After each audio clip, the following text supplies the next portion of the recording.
People who get locked into a vision.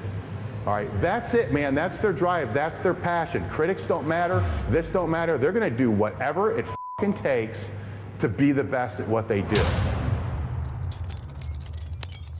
Hey guys, welcome to another edition of Table Talk. This is not Dave Tate. We're doing something a little bit different this week. Dave thought he had a week off, so we tossed around some ideas, and we decided when he gets in today, we were just going to yank him and throw him on the Table Talk without him having any time to prepare for anything.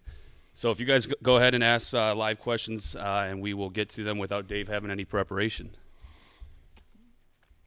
Yeah, so this is interesting because typically I do a call out for questions throughout my Instagram. And while I typically don't read all of them, I do kind of skim through them to have somewhat of an idea of where I'm going to go, how it's going to work. I really did kind of think that I was going to be able to slide by this week because we had 2 table talks on Friday, which were, one was like 4 hours. The other was, I don't know, like 2.5. So like 6 hours. But I guess when you do a podcast, no, you can't have a fucking week off. You just got to do one week after another, no matter what. So I really, man, I have no idea where this is going. I don't even have any type of script except just crap notes that I write down for article ideas that are sitting in front of me as a backup plan to be able to go from here. So I guess this is kind of like a AMA Table Talk podcast where I just got here. So that's kind of it, man. So I don't know where to go unless you got questions to start, and I can roll from there. Yeah, so we, like I said, we did this a little bit differently. We got some staff questions that are going to be kind of anonymous, so we can kind of ask Dave whatever we wanted. Oh, shit. So I'm going to pull off a couple of these to start. First one is going to be... I lost my left earphone. Did you? I'll fix that in just a minute here. What are your thoughts about your wife's upcoming clothing line?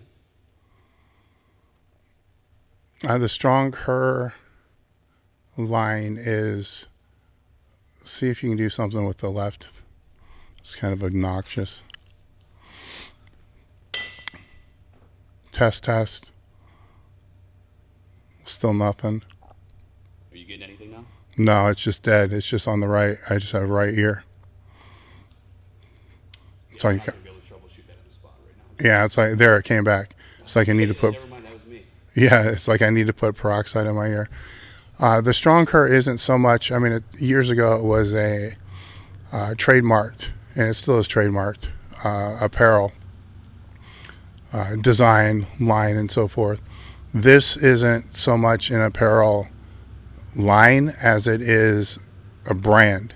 So it will be a separate website. It's a separate company from Elite FTS that hopefully should launch before the end of the month is what we're kind of looking for. We got to get the Elite FTS site up and mobile friendly, so kind of all these things are happening at one time. So there's inventory for this line. There's inventory for the brand. What do I think of the brand? I think it's a tough space to be in, and she's a tough person. So she's been co-founder, owner of Elite FTS for 23 years. So, and she's more than prepared for it. So I'm not concerned about that. It's just going to be a lot of work. So that, being prepared for it and how to, push the brand. And the biggest thing with it is how to give the brand its identity separate from Elite FTS, which is what she's been working very hard to do. So it's not a athletic style brand. It's a brand of women's apparel that's made for the Strong Her woman in mind. So that can be, as people have asked me questions before in the past, how do you define strength? And it's rarely defined by how much somebody can lift It's defined by, how they handle adversity, how they push through life, and that type of stuff. So it's a brand that kind of signifies that with a lot of the branding of the actual apparel. When the products are out, you'll be able to see a lot of the branding is more inside the brand or more inside the product than you see outside the product. So if it's jeans, for example, the Strong Her logo will be in the inside, I don't know what they call it, waistband of the jean. So it's kind of an internal reminder that, you're Strong Her. So it's the best way I know to kind of signify how that kind of relates and how I would relate that if I was telling the story. She should be the one actually telling the story, because it's the story of her company. Is a lot of the hoodies that I make, I do put Live, Learn, Pass on the inside of the hoodie that nobody sees, which is just a reminder to me that that's what my core philosophy is. So it's kind of that type of structure. So I'm supportive of it. I think that it has great potential, and it's, with anything, it's going to take a lot of work too. So there's that, it's we have that, we have the Elite FTS UK, we have Elite FTS, and then, so there's 4 different companies basically running all at the same time that she essentially manages and runs all those. So I don't see how this is going to be anything but a good thing. Cool. All right, so guys, we're gonna go to the live stream ones here. We appreciate when you guys ask questions on Instagram and the YouTube community, but the live stream questions are always going to be the ones that take precedence. So we'll start with these ones here, and first one is good beginner program recommendations. If you're a beginner, here's a couple of things with beginners to keep in mind. If you're a beginner, everything's going to work. I mean, if you're a true beginner, everything's going to work. So what you want to try to do is to find the most solid program that you like, something that is enjoyable, that's appealing to you. So programs have been, online. I'm cutting out again back and forth with the headphones for forever now. So I'm going to be biased, and I'm going to put 531 out there because it's very easy to understand, and it's probably lasted the test of time a lot longer than a lot of the other ones that have been out there. And it hasn't had, a coming and going and a coming and going, or some things will come and work really well. And they are very good programs. Then they kind of fall out of fad a little bit, or fall out of trend. Fad, I'm not sure how to really say that. Then they'll pop back up again, then they'll kind of go back out again. And a lot of that's just marketing, branding related, where with 531, it just kind of stays the same. Conjugate's kind of another one, but Conjugate, for some reason, beginners have a really hard time with it because there's so much flexibility and so much, I don't want to say auto-regulation, but it is auto-regulation, that because there's a lot of uncertainty because you don't really know exactly what you're supposed to do. So it kind of falls on what type of person that you are. If you're a person that thrives on certainty, then something like a 531 or something that's kind of a, copy and paste, linear based powerlifting program or bodybuilding program, just do this, is going to work far better for you than if you're somebody that needs a lot of variety. If you're somebody that needs a lot of variety, then you want to look for a program that's got a lot of variety that's built into it. That's the first thing. It's really hard to make a mistake unless it's just a really, really shitty design program. And I think you can weed those out real easy, because if they haven't been around very long, it's probably a shitty base program, or it's not as good as the ones that have been around for a longer period of time. It's not, what I just said is not, it can be debated. Somebody could create a program, or could have created a program last month, which is the best beginner program of all time. But I highly fucking doubt it, and they can't make that claim because it hasn't been around long enough to even have the validity to make such a statement. So, time tests with that. The second part with the beginners is to take time to focus on the technical aspect of the lifts, because they matter. They matter a lot. And there's a lot of confusion in regards to, and it's purposely being done, by the way, because you have a lot of people out there that are selling programs, which, or online training programs, or their services and so forth. So they're trying to separate themselves from everybody else. Where with a beginner, it's really unnecessary, because pretty much everything's going to work for a beginner. So to separate yourself, the best way to do that is just be who you are and let the beginner like who you are, and separate yourself by your own personality and who you are. Let that be your distinguishing factor. Anything other than that for a beginner is just convoluted. To try to make yourself stand out because you can speak a little bit more high tech or a little bit more scientifically based than the other guy is not going to gain you any beginners. It's probably not even going to gain you any clients at all.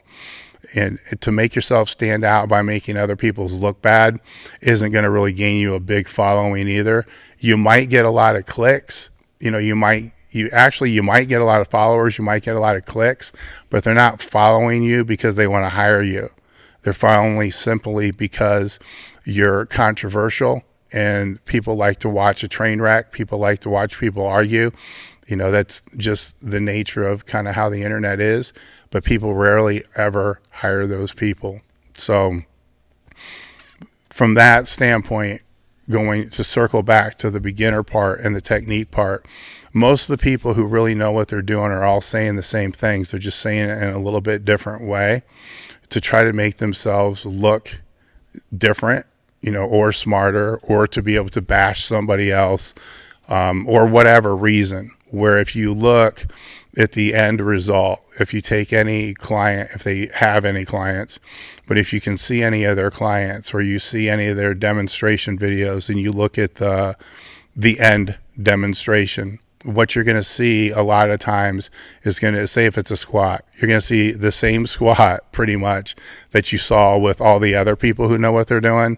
It's just it got caught. It was taught, cued, and explained entirely differently to be able to separate themselves from somebody else. So that again, that is the nature of the internet. So if you're working with somebody that's one-on-one, then all those rules kind of don't apply, because the only rule that matters is making the person that's in front of you better, and whatever you have to say or cue to be able to make that happen is what you have to make happen.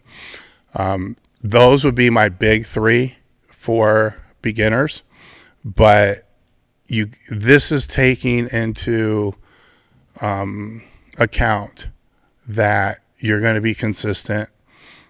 You're going to work somewhat hard. That's working hard it's really hard to define with a beginner. So you're going to put in the effort and the consistency for a period of time to be able to see progress. I'm not going to sit here and say that it's going to take you 5 years to make progress. If you're a beginner, true beginner, and you start doing a training program and you don't see any progress within 4 months, well then, yeah, you probably need to change your training program. Or if you have a coach, you probably need to fire their coach, because if you're hiring somebody and they've not made you any better with zero training beforehand in 0 to 4 months, then they actually suck worse than suck. I mean, they're in the negative. They're like in the bottom of the quicksand suck, because it's almost an impossible thing to actually have be the case. So you would, do better, on your own. And I do think that a lot of beginners should venture into the territory for a while on their own, because the gains are pretty much going to be given. The dedication, you have to earn it yourself. If you have to be accountable as a beginner to go in and train, then you're probably it's not going to become a lifestyle habit. It's going to be something that you're going to have to be dependent upon somebody else to be able to do for the rest of your life, which is kind of counterproductive to making training part of your lifestyle if that's what it is. So, and by going in and trying to navigate it, on your own, you're always going to, if you're in a gym, there's always going to be people that are going to help you out. They're not always going to be asking for money to help you out. There's still good people out there that want to help people out, see them succeed, and kind of pass on what they've been given themselves. But you have to still learn how to navigate the terrain a little bit by yourself. It's part of the process. So if you have a coach from the very beginning, there's still going to become a point somewhere where you're going to have to navigate the terrain on your own. And I still strongly believe that if you want to be the best of the best, and even given the greatest genetics and given the greatest everything, that's still, it's going to take you to a certain spot, and then that's it. The only way that you're going to be able to get higher than that certain spot with all great genetics or all shit genetics and shit everything else is you have to be able to learn how to navigate the terrain and how to train yourself and how to be able to auto-regulate and make decisions based upon set by set, rep by rep on your own in the gym without oversight. That's where I've seen the strongest lifters make the biggest jumps, because you can become a very strong power lifter and get to a very high level. And then it gets hard. There's going to be many, it's not completely linear. It's like some weird fucked up staircase. Sometimes you're going to have to take a few steps back to get forward. And sometimes it's just, walking on a treadmill for a couple of years before it starts to pick up again. That's just kind of part of the process. But the higher and more advanced they get, where I see that pop, where they make 100-pound total, 100-pound gains on their total, 200-pound gains on their total when they're already at a really high level, is right at the exact same time or shortly thereafter when they finally figured out, what, I know what I have to do for myself now. And then that's what they do. So you need people to help you, teach you that. And that's getting around different training philosophies. That's reading different things. Books are a good place. People are relying too much on, shitty blogs and micro blogs and small bits of information instead of going back and reading some of the content from 10, 15 years ago that would be online, and reading some of the books to where that content came from. So always try to dig into the original sources, which brings up a follow-up question I know is going to get thrown in here. What 5 books do you recommend? If you're trying to learn more about training, the best answer I have for that is, pull up Google, do a search for the 5 best strength training books, or the 5 best books all strength coaches should read, the 5 best books all powerlifters should read, the 5 best books, you name the list. I don't care what it is, but do a few of them. And then open up as many different blogs and articles and posts that you can find that have that. There should be hundreds of articles by now. Through those articles that you see, you're going to see the same few books in every one of them. So if you don't spend this much time on it, but let's say you were to find 100 different lists, you're probably going to find 2 books that are going to be on 80% of all of those lists. Maybe you ought to read those too. So that's where I go with that. Okay.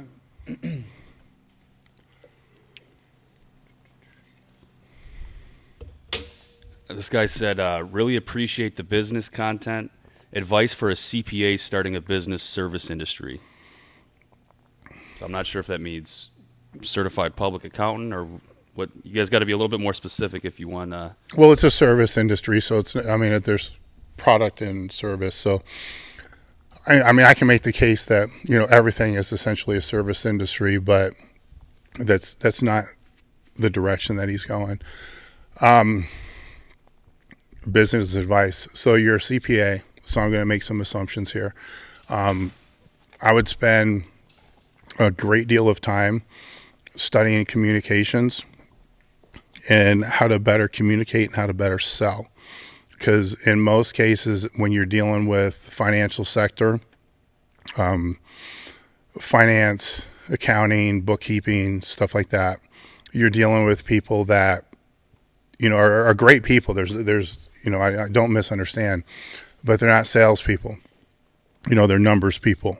So you have to become, a non-numbers people to be able to sell benefits, because there's in a service industry or any industry, you're going to have, features and benefits where I'm guilty of this. Our Elite FTS is guilty of this a lot with a lot of the products that we have on our site.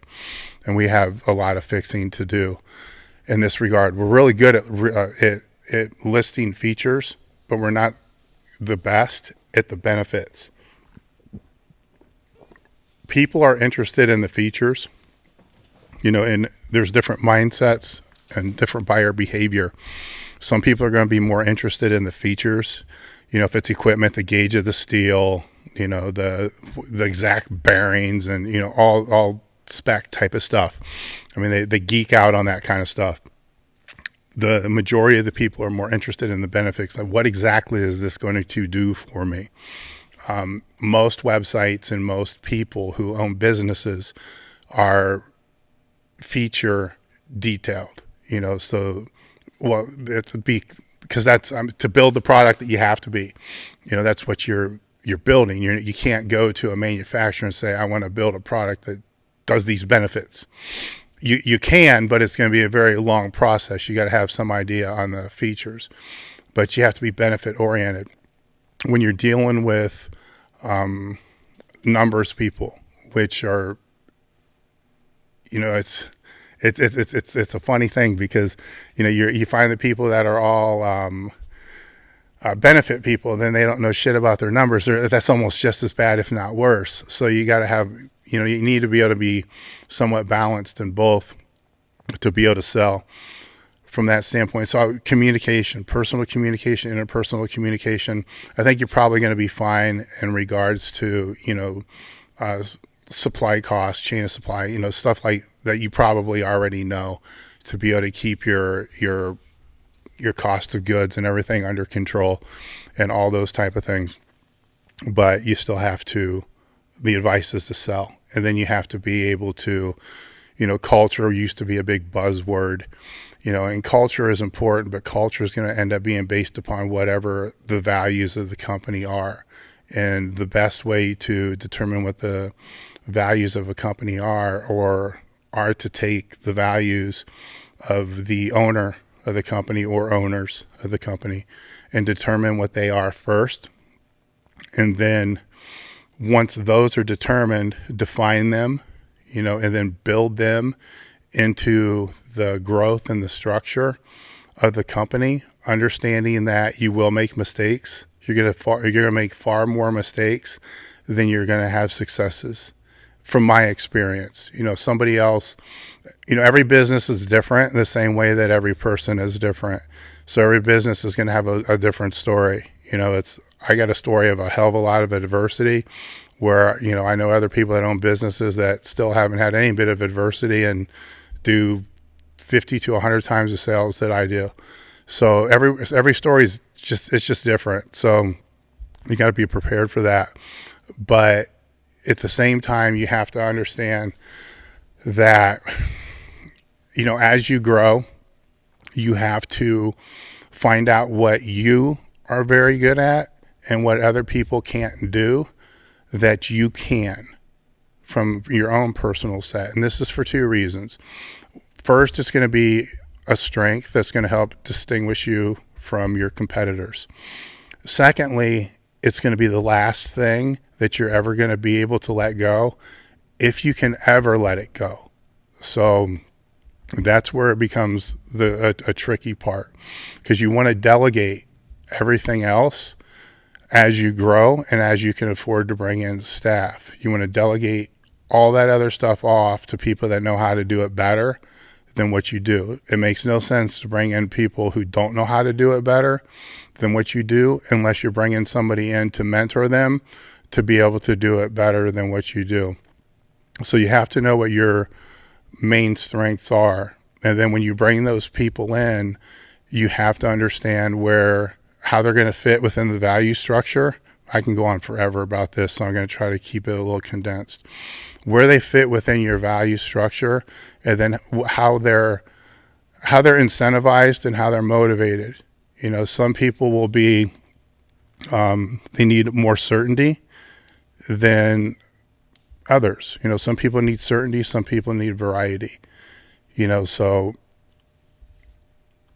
I hate to make broad assumptions, but in the financial end, bookkeeping end, stuff like that, certainty is what I have found usually the type of people that you want is they want to know, what am I doing today? What's kind of the same day, almost like Groundhog Day. It's like, this is what I'm doing, this is what I'm doing, this is what I'm doing, with a little variety sprinkled in, because nobody ever wants to do the same thing over and over and over, day after day after day after day.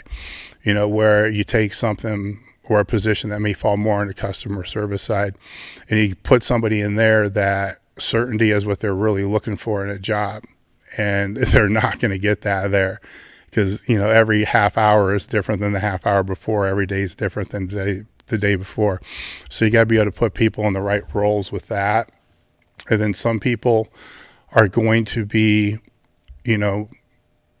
driven by significance, and others by connection. So some of this is like kind of old school Tony Robbins stuff, but I've seen it play out for 20 some years. In other words, you're going to have some people that you could just keep paying more and more and more and more, and they'll never be happy with that. Where if you didn't pay them more and more and more, but you told them when they did a good job, when they actually did a good job, and showed them how what they do is significant to the company and how their role fits in the company, that's going to mean more to them than money. After a certain point, money always matters. I'm not going to bullshit anybody on that, but money always matters up to a certain point. Then after a certain point, these other things become more critical, you want to have all of these. You want to have, as you grow as a company, you want to have all types of these people, so you have some people that are motivated by variety, some certainty, some significance, some, connection. And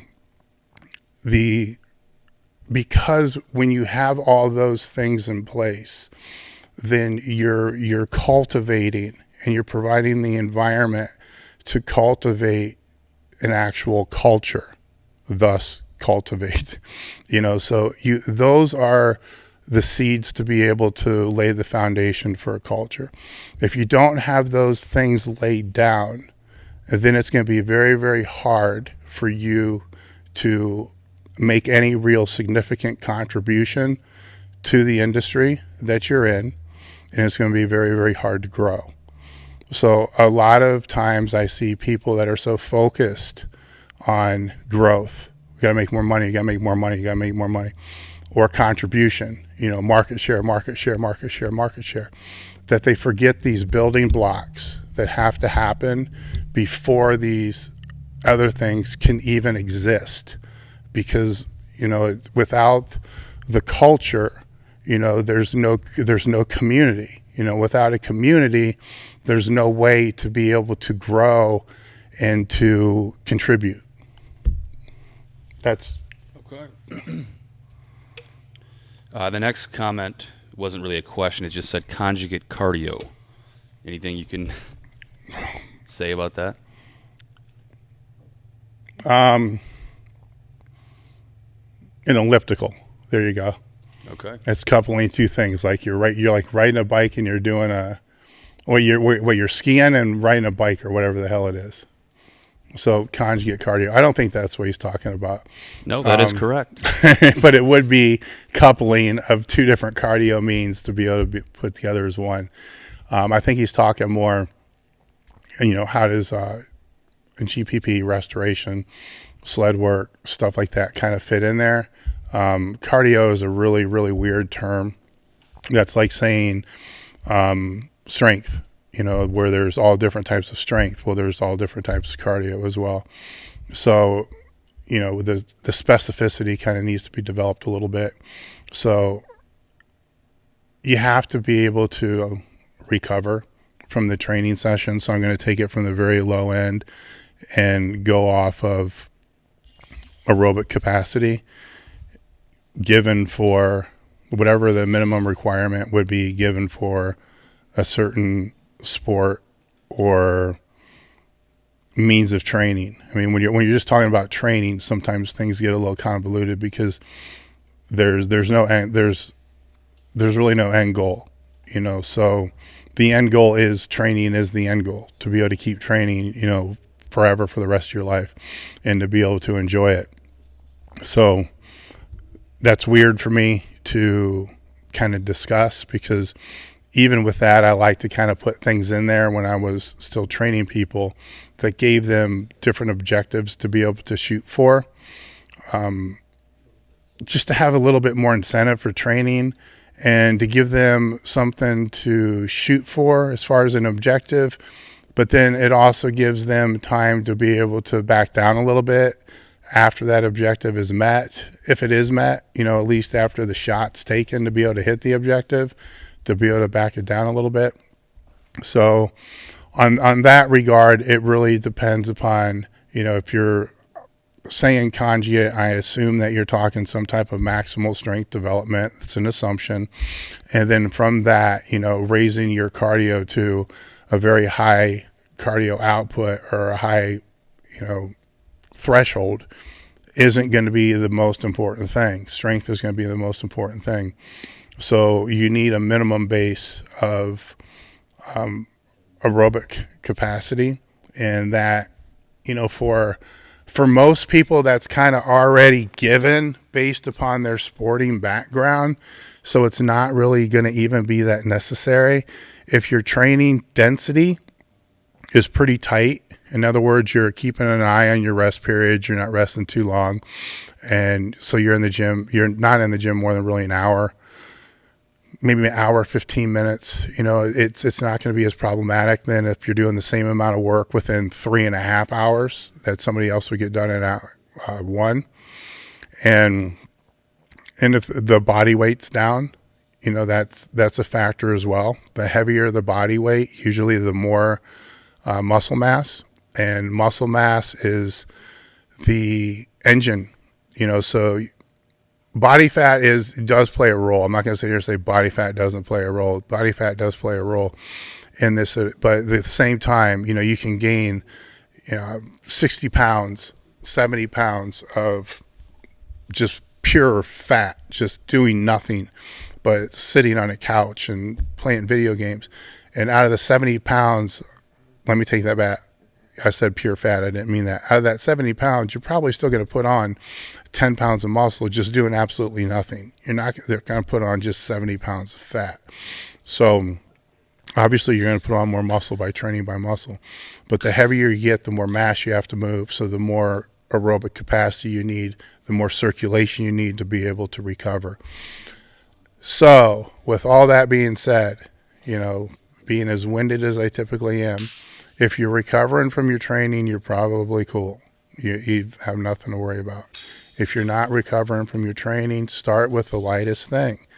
Start with just, if you want to do something that, is, makes you feel more like you're training, and then do some light sled dragging. If not, just, walk on a treadmill for 15 minutes or go outside and go for walks. Something that's going to keep your blood flowing. I've always been more of a fan of, and this is going to sound a little fucked up, but I've always been more a fan of a treadmill than walking outside, because there's too many excuses as to reasons why, people will decide not to go walk outside, rain, weather, too hot, too cold, whatever it's going to be. And the pace, it can become a very leisurely stroll, which isn't providing enough circulation. I'm not saying that you have to run, but the more brisk the walk, the better. If it can be, and this is very, very low. If it can be like a 2.5 or a 3 mile per hour walk that's built up on maybe a 5% incline for 15 minutes, 10 minutes, something like that. That's going to aid tremendously in recovery. If you can't do that when you get on there the first time, then obviously your recovery is really bad. You need to, down regulate it. Start a little bit lighter than that. I'm not telling you to buy a treadmill either. So if you don't have access to one, then yes, go walk, do something like that. But that's kind of where I think the question was going. The more specific questions would help. That way I don't have to answer 3 different ways to try to cover one question. All right.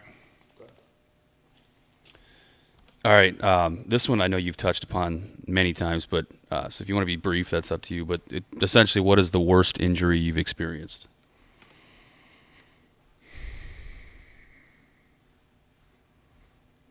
It probably changes too every time I answer that. The worst one is probably I guess you could say a pulled groin or a torn adductor. It was bad because it took fucking forever to heal, in probably 9 months. And sometime throughout that 9 months, there was, time off squatting, deadlifting, off all lower body work to try to let it heal. And it didn't matter if I took the time off or if I didn't take the time off. It just sucked. It hurt like a bitch. I could train through it, so that was okay. But, I just have to wrap it up. So most of the injuries that I've had, I've been able to train through, unless I had to have surgery, then you can't train when you're, until you get your range of motion back. But so from a frustration standpoint, that was probably the most frustrating one. The one that I learned the most from would have been my left pec tendon detachment, because that was tendon and it was, muscle, and it was scar tissue nightmare from hell for a year. So that one I learned a lot from, just from the standpoint of, trying everything I possibly could to be able to get back, and then having to change technique, and just the reoccurring tearing of the scar tissue became a huge problematic issue. And then it ended up impacting the other arm because of a muscle imbalance and so forth. So that probably was a 5-year learning process before I figured out how to actually manage pec tears, for myself. And I do have an article that I put up on elitefts that if you Google, Dave Tate pec tears, it should come up with that. So I tried to put everything in there that I learned during that process. So, if anybody can learn from some of the mistakes that I made, I made a lot of mistakes during that time frame, that things that you wouldn't think, were mistakes, but they really were big mistakes. And things that I thought were some of the dumbest things that you would ever do ended up being some of the most beneficial things for me. The most serious, I don't think that I've encountered yet, so that's down the line. With the arthritis in the bone disease that I have, it's taken 2 hips already, so, and I know one shoulder needs replaced, which I've been able to put off. One doctor has told me one knee, is kind of on the charts for that as well. I don't know if I necessarily believe that to be true or not, because the imaging it can go one way or another, so I've seen enough MRI results and things to know, what's bad, what's really bad, and so forth. And as long as something's pain-free, it's pain-free. So the back, I've had no problems, so outside of, what I would call normal powerlifting problems that would occur with the back, you bend over the wrong way to pick up a laundry basket or a trash can, and pow, your back pops, like fuck, then you're fucked up for 1 or 2 days. I had a little protocol that I would run through to be able to get blood back in the back, to stabilize the back, and to get it ready. So if it happened on a Tuesday, max effort day was on a Monday. So typically if it would happen, it usually would have been on a Tuesday because things were tight, things were sore, and I wasn't being conscious on how I was moving. So then it would happen on a Tuesday. I never missed a Friday squat workout. One time it happened on a Friday right after I got done squatting, when I was in the gym, and I went to pick a dime up off the floor to put it on the bar for the next guy that was squatting, and pow, it's like a pop. And then I'm on the floor and it's like, ah, shit. I had to fly out of town to go to a seminar for the weekend. And strangely enough, it was, they used to call them an SAQ seminar at the time, speed, agility, and quickness.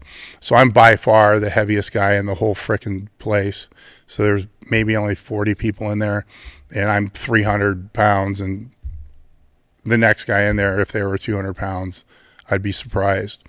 And so I'm learning, how to do A skips, B skips, C skips, all the speed, agility, quickness stuff, which I needed for my job because I was working with a lot of squash players at the time.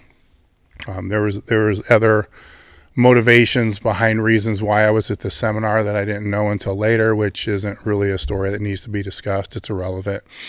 But it was a lot of, things that I learned many years ago when, I was in school, studying or working as an intern for football, to be a football strength coach. So it was reminding me of a lot of different things, and I learned a lot of different things, but I had to do these things and my back was fucked up.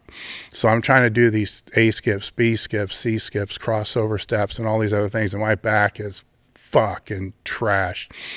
But what I found is, I could do all these things. So it wasn't like I was gasping for air and had lower back pumps and was in terrible shape.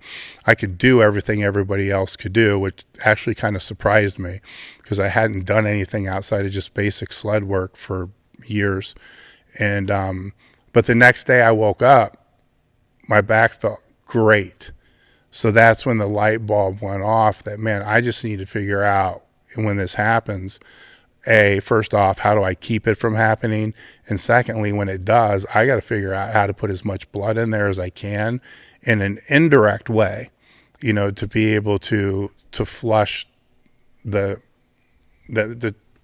heal it, for a way for it to heal. Then I just had to find a fat man way to do it. So I wasn't out skipping, running, doing all this other stuff. So there's like skinny man ways to do it. Then there's the fat guy way to do it. So I wanted to find the fat guy way to do it because it took less energy. It might have taken more sessions per day. But then I found that then it was never an issue again, but never had any type of back issues. And even with the imaging that I've had in the last 3 years, back's fine. So, for some reason, shoulders are trashed, hips are replaced, knees probably at some point in time. I'm going to try to avoid it. I figured out how to avoid it with my shoulder, but I don't walk on my hands. So knees are a little bit different situation, but I'll figure out how to avoid that.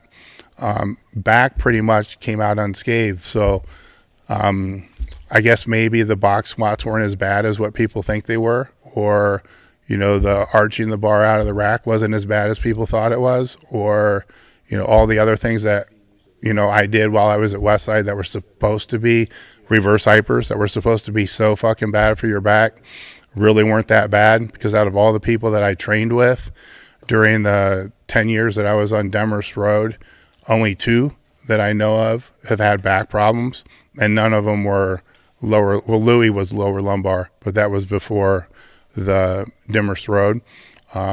Chuck I don't believe any of his have been lower lumbar, so it's all been, more cervical, Matt Dimmel breaking his neck, and then probably holding 1,200 pounds on your, upper back isn't the most conducive thing for your upper back.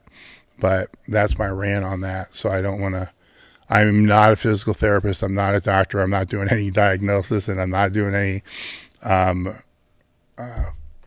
prescription or anything like that. I'm just telling my story. So those are the 3 different types of injuries. So the ones that were the most frustrating, the one that took the longest to heal, and the biggest one, I think, is yet to happen. We got a bunch more too, Dave. So. Okay. I like this. I liked answering the questions because a lot of times we don't get a chance, to answer the questions, especially when there's guests and stuff like that. So these are the people that matter most to me. Not saying that I don't appreciate our guests. I love the fact that our guests take the time to come in to do these things, but the people that I really care about are the ones that are answering that are asking the questions now. Next one is going to be tips for increasing bench press for someone with a bigger rib cage and long arms. The sticking point is off the chest. Okay. I don't know if that came through on your mic at all because I didn't hear it on the headphones. Let me re-ask. Okay. Yep, sorry about that. So the question again was tips for increasing bench press for someone with a bigger rib cage and long arms. The sticking point is off the chest, and it's a raw lifter. Okay. Things like this are really hard because I have to kind of guess without seeing you. So when I'm working with somebody on the bench, the most important thing outside of stability, okay, so let's get that out of the way first. The bench presser has to be stable on the bench. To me, what that means is when the bar is unracked and you're holding the bar, I should be able to walk anywhere around you and push anywhere and you not move. So I should be able to push the end of the bar to move it sideways. I should be able to push the bar forward to try to move it forward. I should be able to, drive my knee into your knee to try to get your knees to collapse in, and it's not going to move. I should be able to drive my knee into your hip, and it's not going to move. You're tight into the bench. So we're going to make that assumption, which is a huge assumption because if this was the case, then what you're telling me probably wouldn't be happening. But after that's been taught, so I'll go through and show people this in stages, starting with, the feet first and then working to the upper back and then to the bar and hands and so forth. Once all that's been taught, what I'm really looking for is where are the elbows in relationship to the top of the bench pad at the bottom of the movement. Okay. The lower the elbows are in relationship to the top of the bench pad, the more shoulder rotation there is. So and the more the bar is going to travel. So there's 2 things going on there. So how can I make that shorter? So if they're a non-power lifter and they have very long arms, basketball player, a lot of football players, stuff like that, I may nix the bench press entirely and just say, fuck it, or that's what part of the reason why I created a shoulder saver pad, is to be able to snap it on the bar. That brings the bar up higher, alleviates that problem because some people's arms are going to be so long that it's going to be, you're not going to be able to get the elbows over the bench pad. But I will say this, you can get them a hell of a lot higher than what they are. So once you have that benchmark, so film a rep, right? Just do a normal warm-up. Just do your normal warm-up. Forget about what I said about being tight and all the other stuff. Just do a normal warm-up and film with the bar, right? Because here's the thing, when you start putting plates on there, you might not be able to see the elbows because the plates are going to cover the elbows. Unless you get those really cool see-through plates, which, just use the bar. Then go back and then look and see where your elbows are. And then start jockeying around your bench position. I have videos on YouTube that are, what's it called? So you think you know how to bench is one of them. There's one of them I did for T Nation, which is kind of like a condensed version which is usually the version that I send out to people through Instagram when I see it through there. And it just starts with me with a ton of profanity, so you can't miss it, because I say the F word like 12 times in like 15 seconds, so you'll know exactly when you're on the right one. That really kind of goes into different ways to set your upper back to be able to get it set, which is going to bring your rib cage up a little bit. It's going to, it's tighten the back. It's going to tighten the lats. There's a lot of things that have to happen, which is really kind of hard to explain in words, where if you're to lie on the bench, put your hands on the bar, put your feet up on the bench like you're going to do an old school bodybuilding bench with your feet up, and then push your hips up as high in the air as you can, almost like a wrestler's bridge, but not going up on your neck. And then you feel all that pressure that's in your upper back and traps, and then put your feet back down on the floor and try to regain that same pressure in that upper back by keeping your lats tight and the shoulder blades together. Some people, everybody's a little bit different with this. I like to say, Eddie Cohn once said, and I believe it was one of our Learn to Trains, I overheard him say it, but he's probably been saying it for years. Put your shoulder blades in your back pocket. I think it's a great cue. But for some people, it's not going to work. For some people, it's just put your shoulder blades together. For other people, it's just put your shoulder blades in your back pocket. So don't get stuck on one cue. Get stuck on the cue that works, because you're going to be filming this to see what's going on with your elbow position. Some things you're automatically already doing. This is why some of the cues work and some of them don't work, because if people are cueing you to do things that you're actually already normally doing automatically, and then when they cue you to do it, you're going to undo it. In other words, you're going to mess it up somehow. So if it's already automatically being done and you're coaching somebody, don't say a damn word about it. If it finds some other way to say what you're trying to say to be able to get it done, and go that route. Learn how to coach, I guess is what I'm saying, is just learn how to coach. This is all part of communication and coaching. So learn how to do that. So when you find that tension, and then the other thing, and the easiest way to teach it is to take the bar out of the rack and flare your elbows out as hard as you can. I know, just follow me. From that position, I want you to tuck your elbows in as hard as you can. All right. What you're currently probably doing is something in the middle. All right. The reason I'm having you flare your elbows out as hard as you can is so you know what it feels like to actually really tuck them in. A lot of people will tell lifters to bring the bar out and then tuck, but they don't know what the fuck that means, because they may already be tucking when they're taking it out of the rack. And now you're trying to tell them to tuck more, but they're already tucked. All right. So they don't know, and you can't see either. So when you ask them with just the bar or a dowel rod, when you ask them to flare, the odds of them getting hurt by flaring with a dowel rod are pretty damn low. Then you see where they tuck. You can see how much ability they have to tuck. All right. And if they don't have that ability to tuck, then what's going on that's creating that inability for them to be able to get tucked a little bit more?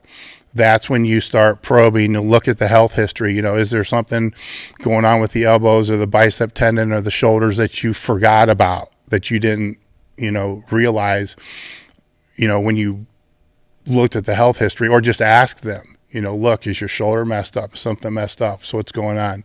Is your upper back tight? Their upper back may be super, super tight.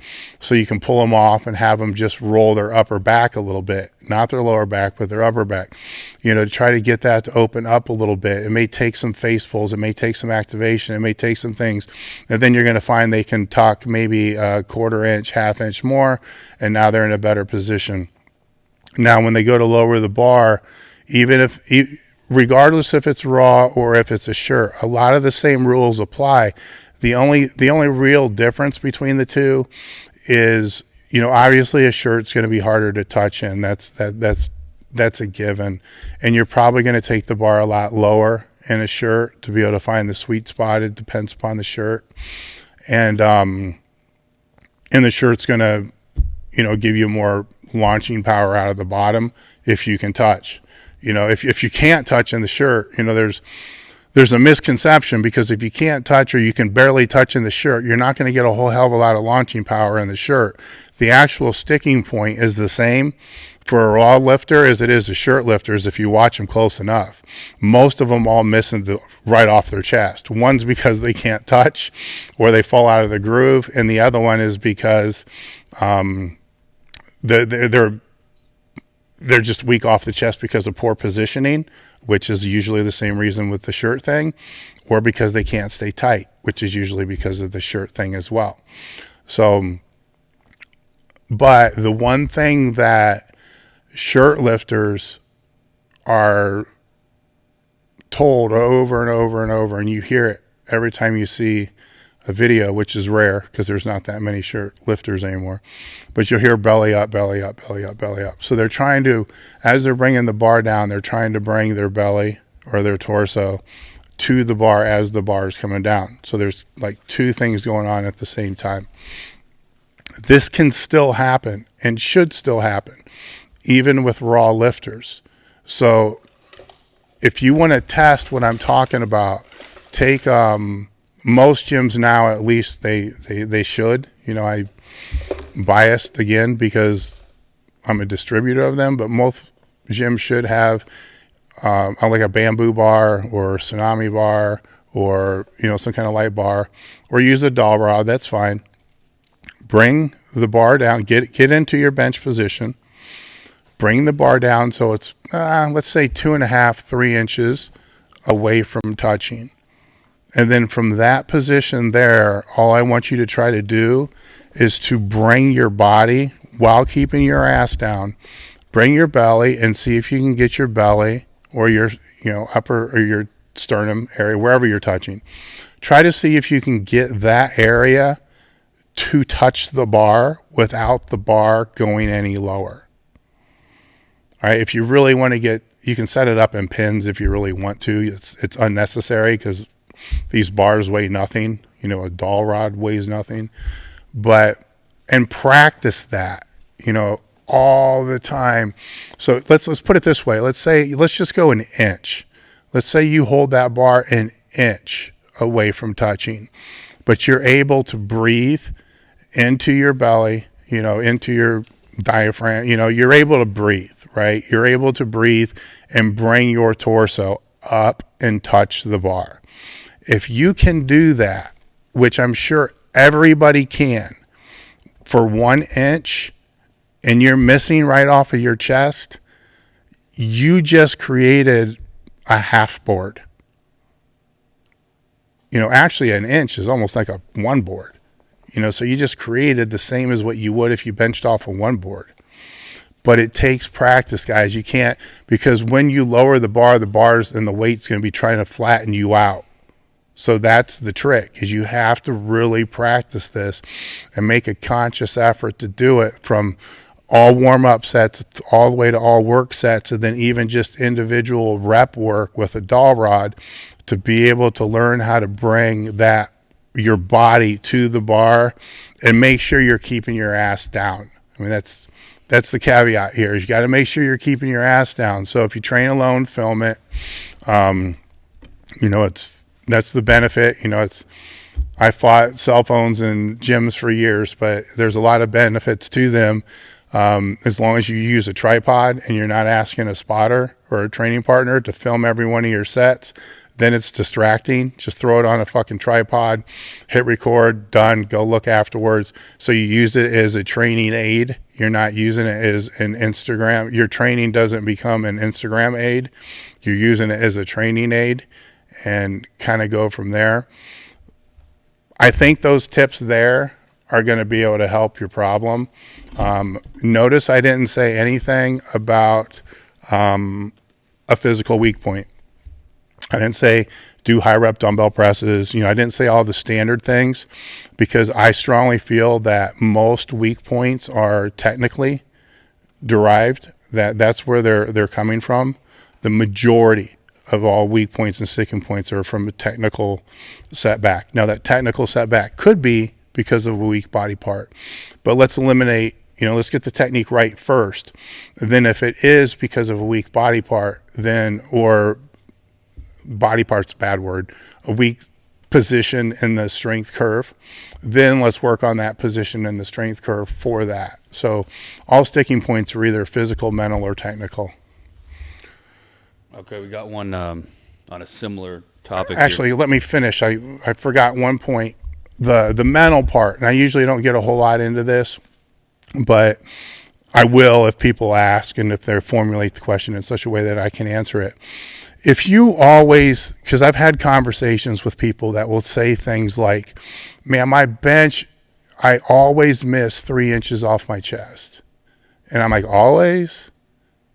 And they'll say, yeah. I'm like, so like in a gym, at the meet, if it's a one board press, a floorboard, or I'm a floorboard, a floor press. But always, and yes.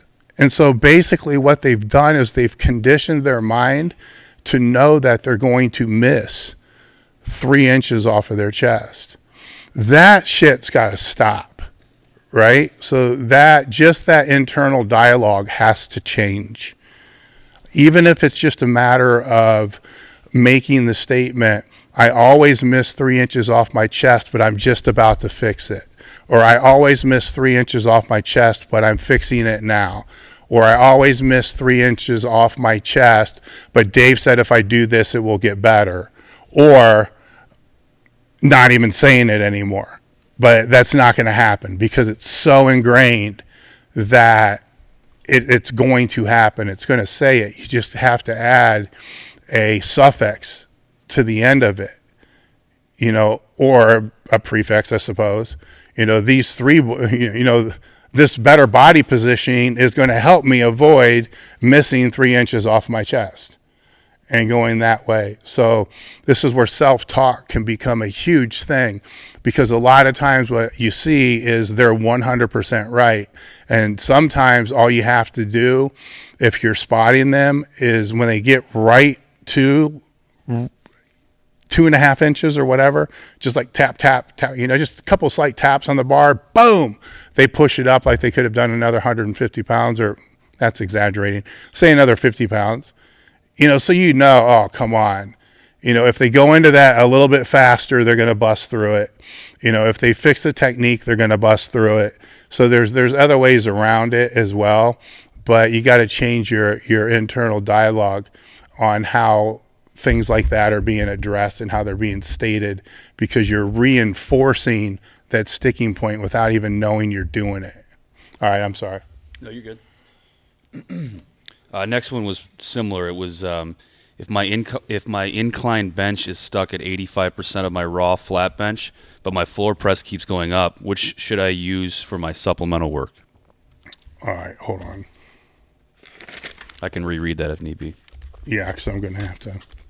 So the incline is 85% of what? The raw flat bench. I'm assuming that's obviously okay. So it's their raw bench. It's 85% of their bench. Now their floor is. It just says the floor press keeps going up. But there's not a percentage with that? No percent. Oh, okay. Well, that doesn't really help me a whole fucking lot. No. Okay. Everybody's going to have, if you have a whole group of lifters that are all around the same level and they all kind of train the same way, where we're kind of able to do this at Westside when I was there. You can create a web, which is kind of showing correlations on how certain exercises are going to carry over to other exercises. As soon as you break that demographic, all right, so act like, a spider builds a web in the corner of your garage, and it's going to look a certain way. It's going to act a certain way, but it's still a spider web, right? Now, if there's a spider web in my garage, it's probably going to look different than the spider web in your garage, So it's completely different. The signaling is going to be completely different. So you can't compare somebody's web to somebody else's web, especially when it's completely different training philosophies and training methods and training ages and training profiles, rank of lifters and so forth, to where, I could sit there and say, well, for us, like 62% was typically about what our shirt bench was based upon an incline. And for me, I didn't have that big of a carryover. So the incline would push up a little bit more, for that, and to like 80%, something like that. But I knew more numbers than I knew anything else. I knew I had to be able to hit 405 for 5 on the close grip incline press, or 455 for single, to be able to do, like a 540 raw bench. Anything over that was kind of bonus, but really anything over that wasn't going to lead me to a bigger shirt bench.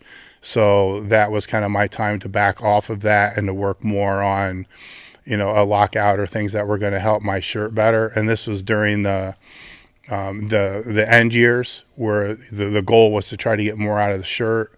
During the beginning years, I would have kept pushing the raw bench, because my shirt bench would go up, because the shirt didn't give me a whole lot. It wasn't as much of a fighting of a shirt thing. So all we know for sure is that your incline, is 85% of raw, which really doesn't mean anything. Now if you had 5 past meets, and that was the case with each past meet, and all benches were different and all the inclines were different, to be able to show that there was this correlation that determined that, then it would mean more. What I can say is when shit gets really high, 85% is getting kind of high, 90% is getting kind of high,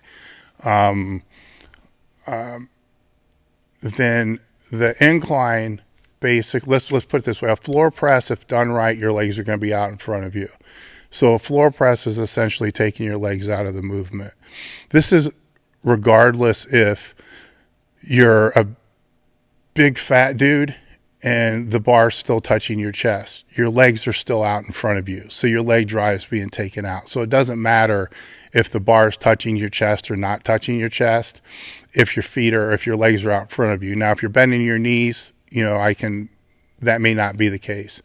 Legs out in front of you, then yeah, there should be a difference between your floor press and your flat press. Your flat press, or your competitive press, should be higher than your floor press, because you're going to have leg drive. And if they're the same, if you're on a floor and the bench, then your leg drive needs some work, and that could be leg drive, it could be body positioning, so it kind of goes hand in hand. The incline, what the incline does is it kind of puts your legs back in a little bit, depending upon the incline.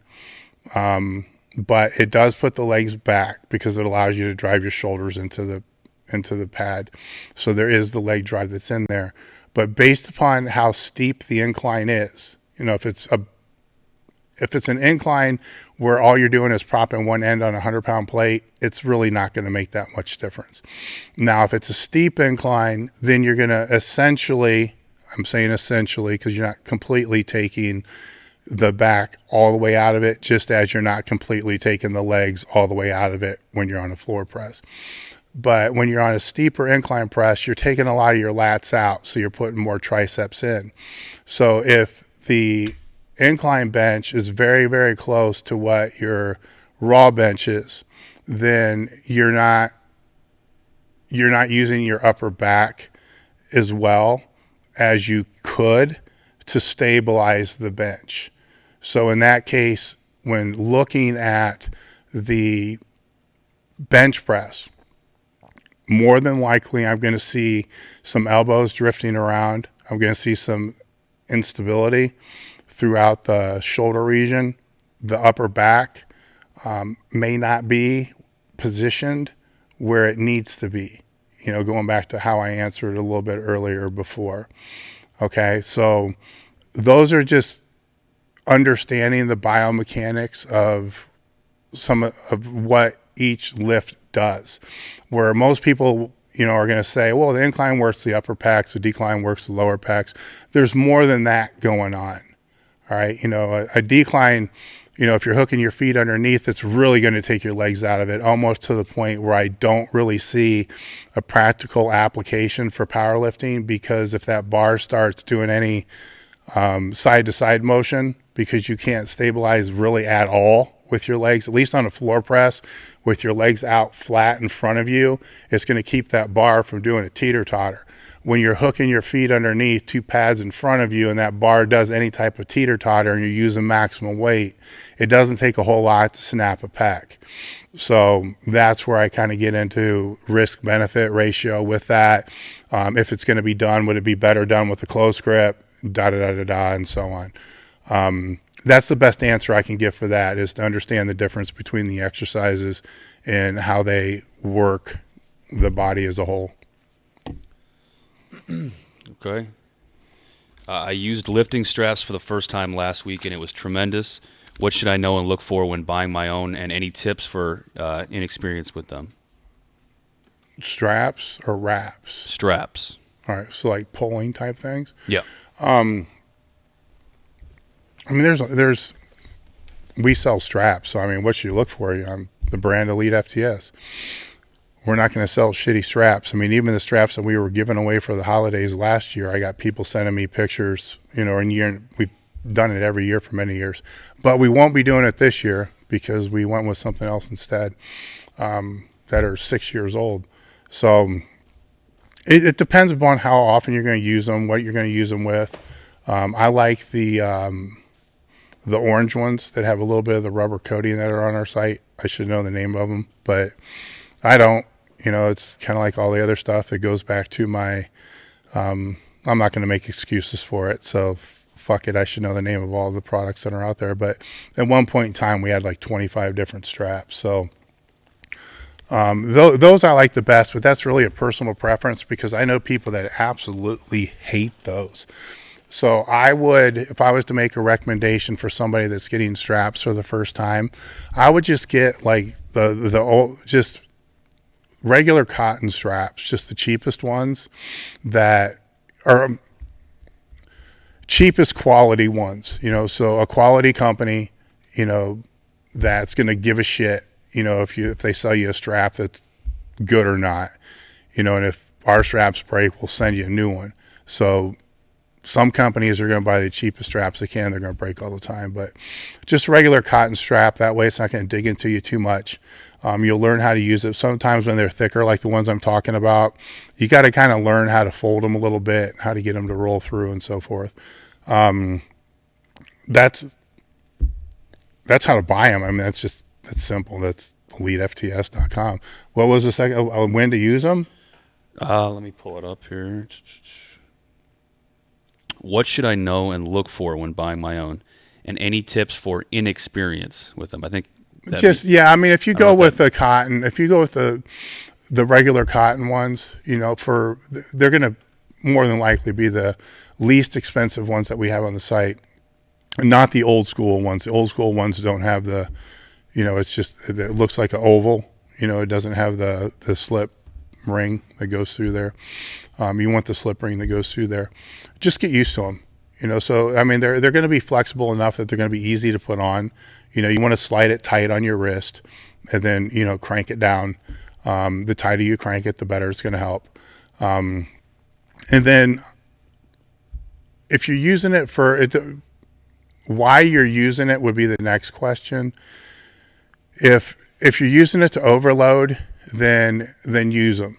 If I've never really been a big fan of using them for things like pull downs, low rows and stuff like that, or even dumbbell rows, because I could hold on to whatever I was doing at the time.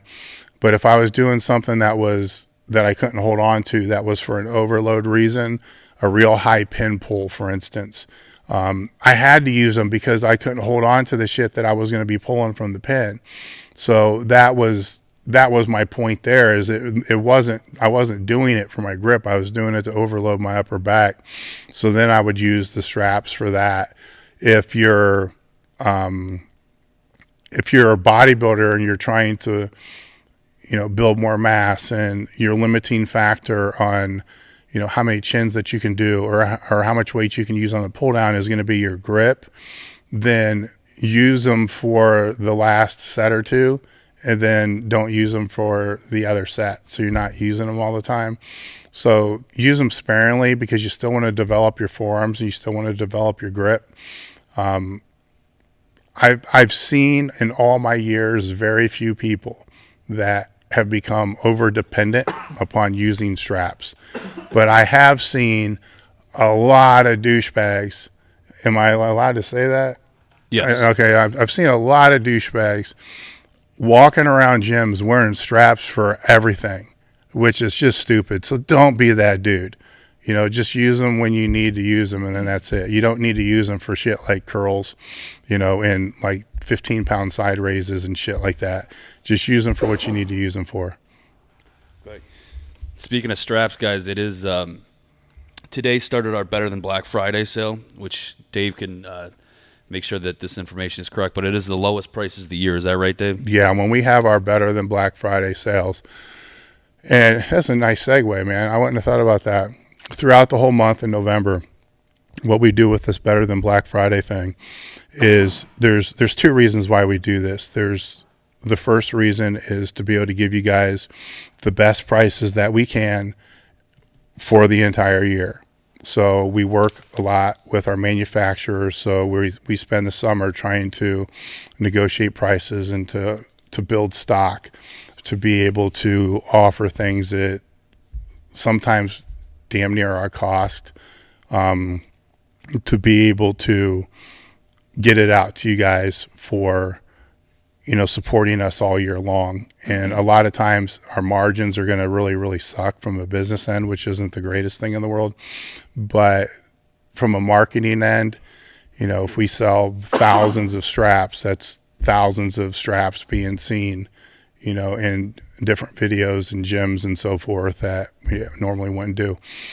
But to do this Better Than Black Friday, I got to be able to offer discounts that are going to be better than any discount that we've offered all year round.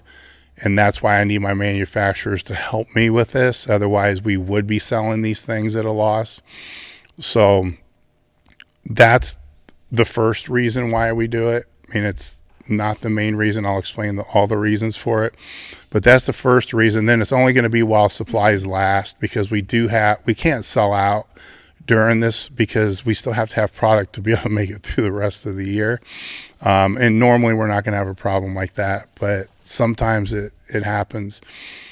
The other thing that we try to do is we're still going to have Black Friday, and we're still going to have Cyber Monday. We're still going to have Green Monday and whatever else comes up, which every year there seems to be a new one that comes around. We're still going to do those sales, and we're still going to have products at really good prices during those sales, but they're not going to be at the prices that you're seeing during the Better Than Black Friday offers that started today. The reason for that is I want my staff to be able to enjoy the Thanksgiving. And for years and years and years, we were no different than every other e-commerce site where you're just blowing shit out. And basically we're taking all these Better Than Black Friday things, putting them all together on Black Friday, and then just, all my staff is thinking about on Thanksgiving Day is, oh my God, we're going to come in on Friday, we're going to get pounded, we're going to be there working a double shift, and we're going to work all weekend long, and they're just going to get absolutely pounded. Now they're still going to get pounded, but it's not going to be anywhere near as bad, so they can enjoy their holidays and their time off without, it being absolutely insane. And the longer I've been in business, the more ridiculous this actually became, because you're putting your staff underneath all this stress, myself underneath all this stress. We're trying to hit different sales markers of years prior, and then at the end of the month, you look at it and you made no profit, because pretty much everything got sold at, such discounted rates that, Online, there's no such thing as a lost leader. So anybody who has studied business understands that, retail stores will use lost leaders to get people in the store. Then people will buy other stuff while they're there. That doesn't happen online. People just buy the lost leader and leave. And that typically is kind of the way it goes. So it helps to kind of divert the sales throughout the whole month as well. So right now we have, I believe, the SS Yoke Bar at $110 off with free shipping, I believe, domestic. Yep. And 55% off wrap straps, sleeves. Yeah. And then next week, then once that's done, it's done. I mean, we're not going to come back and do that again. If, and this is a big if, because it's only happened once out of the 3 or 4 years that we've done this. If we still have some overstock left over that we set aside for this, at some point we will do, and it will still be before Black Friday, like a better than Black Friday rewind. But that's a big if. And while supplies last. Yeah, and that's definitely, I mean, they're all while supplies last, but the supplies should be pretty good. The yoke bar, we'll see. We'll see. That's one that stocks out. Straps and stuff like that we should be pretty good on. But that's my sales pitch for now. All right, I'm going to jump to another one that just came in, kind of on that topic again, real quick. It said, I'm looking at getting some knee sleeves for dynamic effort and some for max effort work. Would you recommend super heavy sleeves or the newer PR sleeves? So that can be kind of a quick one on your end. The newer ones. I don't like to wear tight sleeves. So this is kind of a personal preference of mine that I put out there. I don't care about a carryover from a knee sleeve. And super tight sleeves are a pain in the ass to put on. I've seen every trick in the book to where you can use straps, to pull them up. You can use trash bags to pull them up, trash bags, grocery bags. I've seen everything in the world to be able to put knee sleeves on that are 2 sizes too tight. And I've tried it. I'm not going to lie. I've tried it. And yeah, it's definitely going to make a bit of a difference. But I don't give a fuck enough to be that uncomfortable. If that's the case, I'm just going to put knee wraps on. If I'm going to be that uncomfortable. What I like about the thicker sleeves is I don't have to wear it super tight and it doesn't move around. When I try to wear a 7 or a 5, with the exception of the ones that we just have, but even if I try to wear those a size bigger, they bunch up behind my knees and kind of defeat the whole purpose of what I'm trying to do. The 9s don't bunch up behind my knees, and I can wear, a 3X, which is really like a size larger, and it keeps the knees warm, which is all I'm really looking for, is something that's going to keep the knees warm. If I need something to stabilize the knee, well then, I either won't squat because, I'm not competing, or, I'll use a wrap. But for the sleeves, it's more about warmth and positioning. So that's why I recommend the 9s, and probably going maybe a size bigger, but that's, again, up to you. Going with a size that you can get on pretty easy. If you got to, do a partial deadlift to try to get your sleeves on, then your sleeves are probably too tight. All right. Do you find MMA or UFC interesting? There's a huge fight this weekend. I'm not a fan of it. I'm not gonna lie about that. I'm not a fan of that. I was a boxing fan for, when I was in high school and when I was wrestling, but I never really was a fan of the MMA, and just because I really didn't have time. I guess that's really the reason why. It's like after I graduated from college and I was working and training at Westside and, everything that I was doing, You know, a lot of the guys I was training with, they were into watching professional wrestling. I didn't know who I didn't know who anybody was. I didn't know who The Rock was. I didn't know any of these fucking guys. I didn't have the time, you know, or I'm up at 3 o'clock in the morning, so I'm not up late enough. And that kind of fell in that same time frame to when MMA and all that stuff was starting up.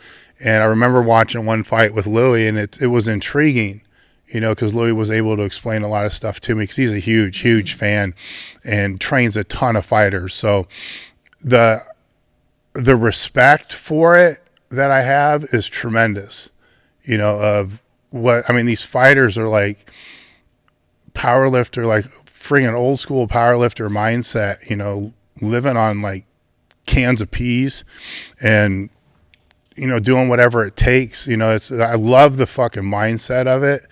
So if I ever, you know, I would like to be a fan, let me put it that way, but I just don't have the time, you know, to be able to keep up with it, I guess. So it's not that I don't like it. I just don't have the time to be able to devote to it. I'm lucky to have time to watch college football, which I'm a fan of that, but have been my whole life. But I respect the shit out of the discipline and the skill. The skill is just, if I'm at a loss for words when I think about all the different skill sets that they need to have, and then the conditioning that they need to have, and then the calorie deficit that they pretty much live in a constant state. And then from that standpoint, I'm a fan of it without knowing shit about it, you know, so I guess that's the answer there.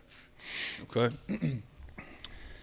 Recommendations for a beginner all-around barbell for a home gym. It looks like he wants to be able to bench, squat, deadlift, and overhead press and accessory stuff. Did he say anything about Olympic lifts? No. I would go between like the Elite FTS multi-purpose bar, which has got the Olympic rings and it's got the powerlifting rings, but it has no center knurling. So that's why I asked about the Olympic lifts, because of the lack of having the center knurling. If that Olympic lifts are not, you know, part of the equation here, then I would go with I would not go with a cheat bar, you know, so I would go with the Elite FTS Power Bar or, you know, the Texas Power Bar, you know, whichever's on, you know, better price at the time. We sell both of those and kind of go from there. I have both in here. Now, I can't say that I've had the Elite FTS Power Bar in here as long as I've had the Texas Power Bar, because we've only had the bar for maybe 2 years now, where I have Texas Power bars in here that might be 15, 20 years old. And I'll be honest, man, I do nothing when it comes to maintenance of bars. I mean, that's the people that are like overly, you know, the people who like to over maintain their bars would probably lose their shit if they walked in and looked at my bars, because I don't give a fuck if a bar rusts. You know, to me, it's just got more character and it's more shit to grip into. You know, that's what wire brushes are for. You know, so every bar in here has got chalk on it. Every bar has probably got a little rust on it. That's just kind of my culture. It's my nature. So it also is, you know, if you can get a bar, and I know that Westside was exactly the same way, and they got bars that have been there twice as long as the bars that I have in here that probably have had zero maintenance done to them. Maybe once one of the guys took one of the bars out, you know, cleaned it up, brought it back in, but I don't really give a shit about, you know, how shiny and brand new something looks. What I care about is, you know, how much you can lift with it and how much the bar can handle. But there's a whole lot of people that do care.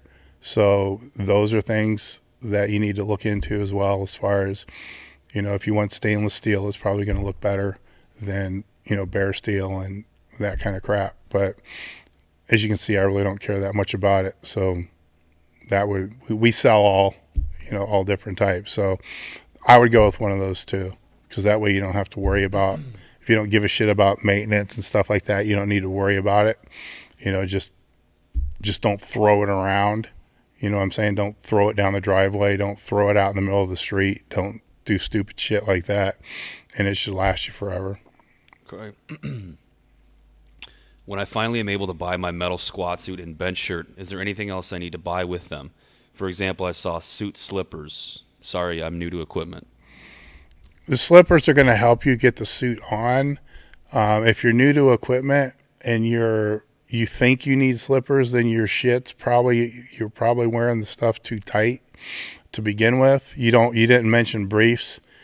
Briefs are usually where I would start people. So I would start them in briefs first, and then work the suit, over that in a period of time. And, because you're going to have to learn how to use the gear. It's not like, well, I guess I can't even say it anymore because people don't know what it used to be like. So it is only what it is today. So you have to learn how to use the briefs first. The slippers, if you can't get the briefs up, plastic trash bags or plastic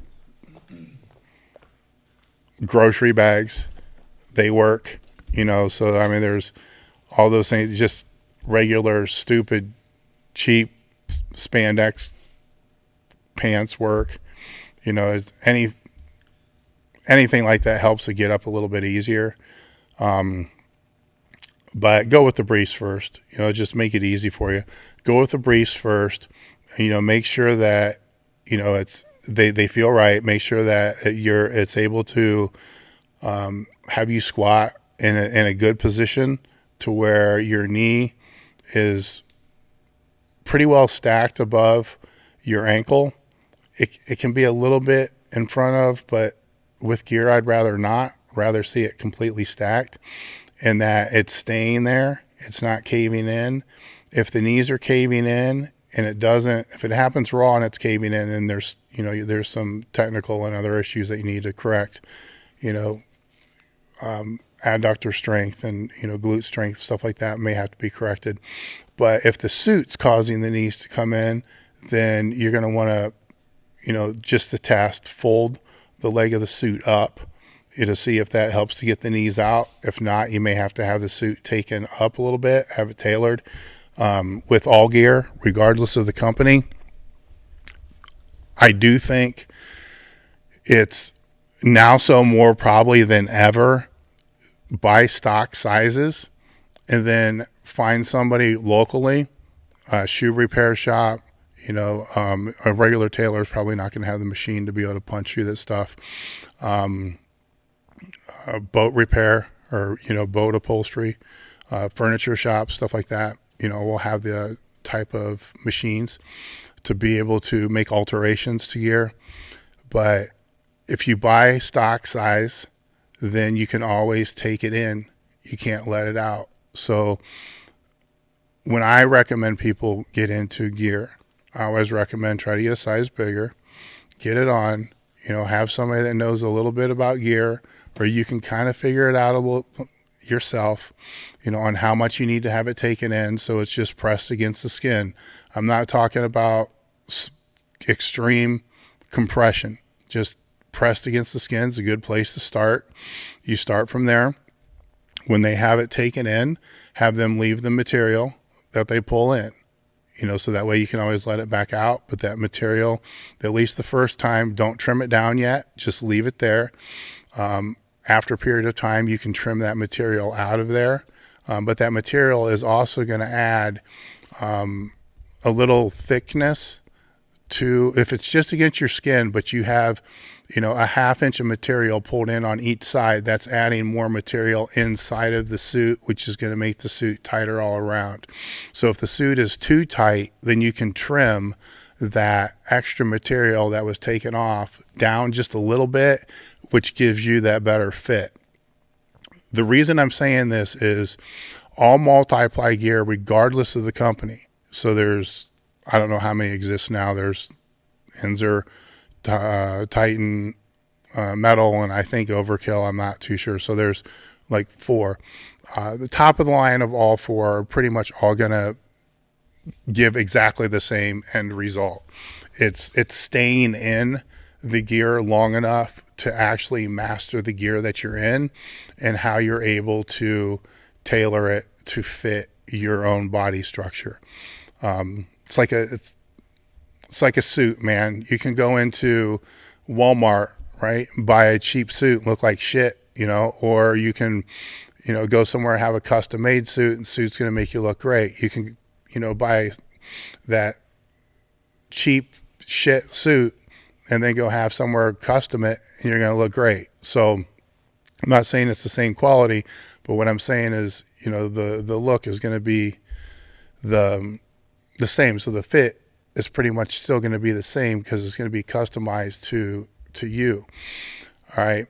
Once you have that in there and that's done, and here's a couple things here's why you want to do this. First off, if you have to order another one in the future and you're still around the same body weight, you know exactly what needs to be done. You don't even have to take it out of the bag. You just order a size 60. You take the size 60 to the upholstery shop. You go to the upholstery shop. You tell them you need a 1/2 inch taken out through the legs. You need 1 inch taken through the hips. You need a 1/2 inch taken through the waist. You need the straps taken down 1 inch or whatever it's going to be. And bam, it's done. And within a week, you got your own custom suit built to fit perfectly every single time. If you're to order a custom suit from any equipment company, and this has been this way since they started with all of them for forever, it's never going to be the fucking same, ever. And that's because each seamstress is going to measure a little bit different on where they take in that 1/2 inch or that inch. They could take it in past the seam. They could take it in before the seam. Everybody's got their own unique style on how they actually go about doing this. There's multiple seam. Well, there was. Now there's probably, each company probably has one, if that. So you're going to wait forever for the customization, or they're not going to understand the customization. And there's nothing more frustrating than you're trying to dial in a bench shirt and all you need is the sleeves taken in a 1/2 inch. Then you send it in and then you get it back and the sleeves are 2 inches bigger than when you sent it in. And these are common stories that, happen across the board.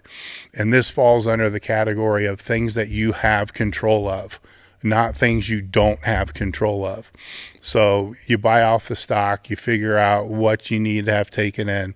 Going straight against the skin is the best way to go. So go with the briefs first, one size bigger, figure out what you need to have it taken in. So it's going to be against the skin. You might have to take the leg up a little bit. If you take the leg up a little bit, you want to take it up enough to where you can fold it and kind of see, or sometimes you can kind of jimmy it up to be able to see. There's going to be a certain point where it's going to be easier. It's going to feel like the suit's actually pushing your knees out for you. So once you get it there, you kind of mark it. That's where it needs to be. That's where you're going to have it taken in. Briefs are set. You do want to have the belly part of the briefs. You do want to have that big. You don't want to have that taken in because that has to fold over the legs to be able to get it down. And that kind of plays that way with the suit a little bit too. Once you get it all dialed in, then you need to start training in it. And there's many different ways to go about training in gear, which is a different conversation for another day, but it has to be put in enough to be able to break it in. So the first few times that you wear it, you might want to have a spray bottle, wet it down between sets or wet it down before you go, because like a baseball glove in a way, you kind of want to have it mold to you to break in. And then once you get it to a point to where it's broken and it's working and it's touching, then it becomes a point where you have to start watching where your body weight is, because the body weight fluctuations will absolutely fuck up how your gear works. So that's probably the most important part, is the last, tailoring of the gear should be when you're going to be really close to being at the same weight you're going to actually be on the platform lifting at. Not the weight you're going to weigh in at, the weight you're going to be actually lifting at, and then go from there. I think if more people listened to this simple advice, less issues would happen. And, it's still a pain in the ass. It's still a skill, right? Don't take that lightly. It's still a skill that you have to learn. It's not an easy skill to learn. And it doesn't matter. To me, it doesn't matter anymore if it's single ply or multi-ply. I'm seeing people getting more out of single ply shirts than they do multi-ply shirts and suits. To me, it's just all gear. In my opinion, they should just combine the categories and just call it gear. So you got raw gear and that's it. But, I'm not raising my hand to be a part of any federation in any way whatsoever. I want zero to do with that ever. So I have no right to make any recommendation. That's just what I would do. But take that with a grain of salt, because if I'm not willing to act on it or do anything about it, then it means absolutely nothing. And I have no right to complain or bitch. It's just what I think. Okay. Top 3 simple daily or weekly tasks to help somebody grow a new business or sales to help them grow their business. Well, from a daily standpoint, you should have 3 things every day, 2 or 3, 4 at the very most, that are written down, that are 100% going to help move your company forward. And that could be reading, something that you don't know that's going to help your company. But it has to be something that's going to move your company forward. It could be calling, a new supplier. It could be these are so important. I mean, they're non-negotiable. They have to be done. And to me, they have to be written down. They have to be written down, on paper. They have to be completed. If they're not completed, then, was not a good day. Even if it has to be completed at 11:30 at night, it has to be completed. Otherwise, you're not doing your role of what your position is. So, and those are going to change, every single day. Some of them are going to be more long-term project related, where it can't get done in that day, but you can do something with it on that day. So what you don't want to do is to have a task list of 25 different things that are all running down, a piece of paper. Because what's going to happen is you're going to get in and then you're going to start crossing off, answered emails, return phone calls, answered DMs, posted on Instagram. So you did a whole lot of shit, which did nothing to move your company forward. Where all those things might be administrative things that you have to do, but it should be a second list. So you have a primary list, which are going to be 2 to 4 things that have to be done to move the company forward. It has to be done to move the needle. Then next to that, you're going to have basically an administrative list. A bunch of shit that just kind of has to be done. And then through that administrative list, you can kind of look through there and you can break through, how can I knock these out in batches? What absolutely has to be done? What can I delegate? By writing them down, it's easier to knock out. You'll find half of them really don't have to be done or shouldn't be done at all. And then, the third list would be any appointments, that you have for that day. That, I'm not a big meeting person. The podcast kind of drives me crazy sometimes because they go longer than what I typically plan, which it's okay. I just have to you have to be able to pivot and move things the other way, from that standpoint. And that's just the basic organization part. Now, the things that to move a company forward is defining what is moving your company forward. That's the first, right? Because you can say gross sales. All right. So and that's a key indicator for you. So say one of your key strategic indicators is gross sales, and that means that you're moving the company forward. Well, then I can circle back to you and say, well, that's easy to do. Sell everything that you get at 20% under what you buy it for. Your gross sales are going to be through the roof, but you're going to go out of business within a month. All right, so you got to have more indicators than just gross sales. So you got to develop, key strategic indicators that are going to move your company forward to build the company culture that you're trying to develop and build. So maybe that gross sales does not fall in line with the company culture that you developed, which goes back to the very beginning of the podcast when I was talking about, developing the culture based upon values and so forth, because it's not always about the sales. It could be about other things.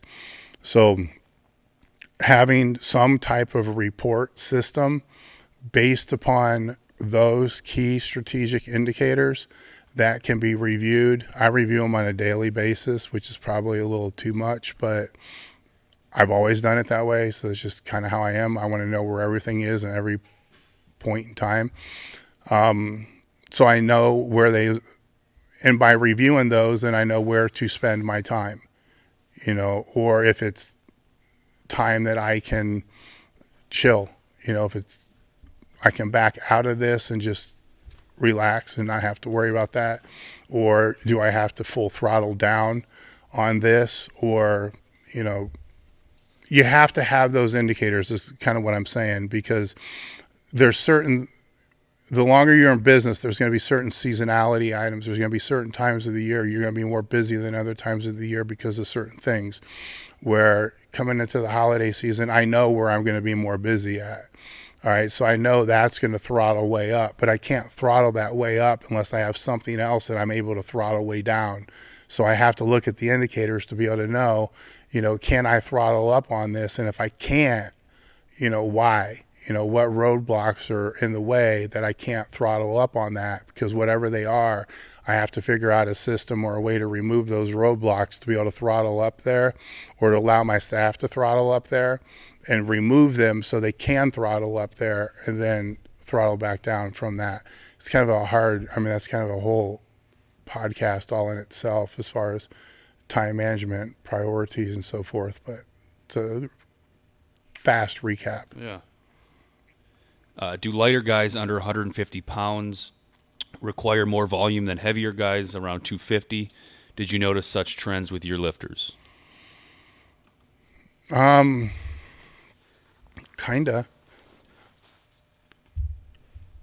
I think muscle mass plays a big role here.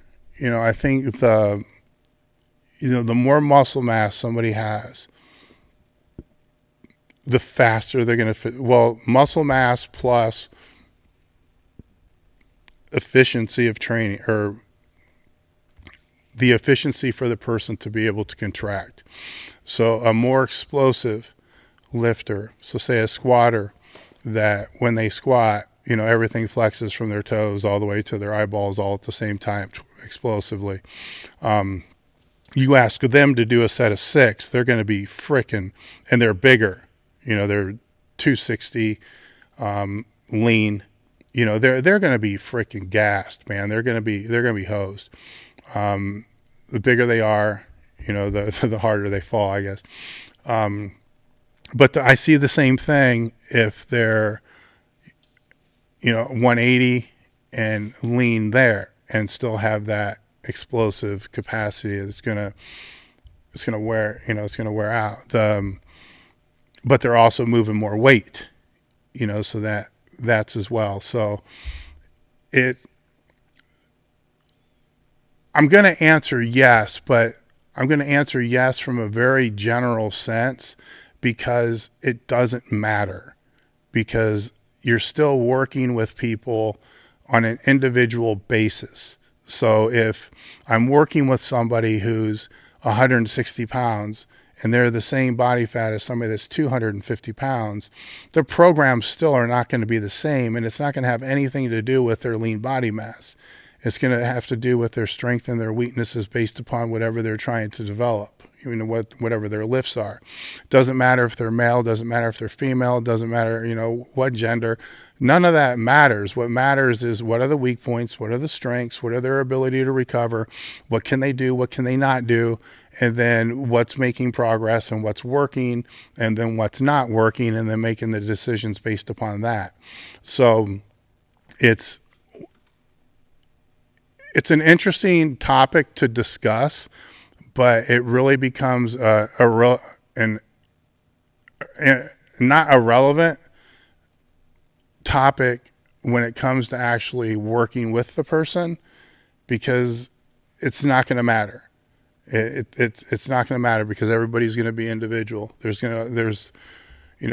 outliers. There's going to be all kinds of different things. So at the end of the day, the goal is to get the person that you're working with better.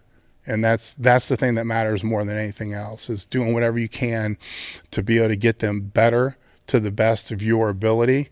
And if you can't get them better to the best of your ability, then increase your ability, or pass them on to somebody that has a better ability than you do.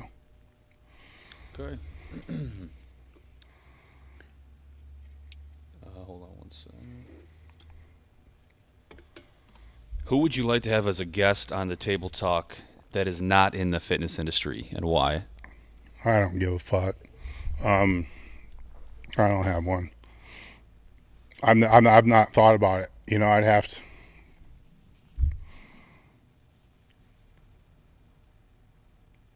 I don't know. Okay. No clue.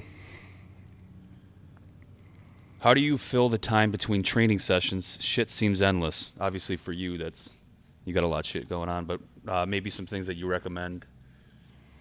I have my family. That's the time between training sessions is, good time. It's not bad time. So it's spending time with my family. So that's at this point, the time between my training sessions gets longer and longer, depending upon whatever the training objective is. The one that I just finished, that was shit, man. That was ending up with one training session every 10 days. So there was a lot of time in between training sessions, so it's kind of decompressing from that and then going into whatever I'll do next, which will have more training sessions than once every 10 days, but there'll be shorter sessions as well. So there was a time in my life where, my life was the gym, and everything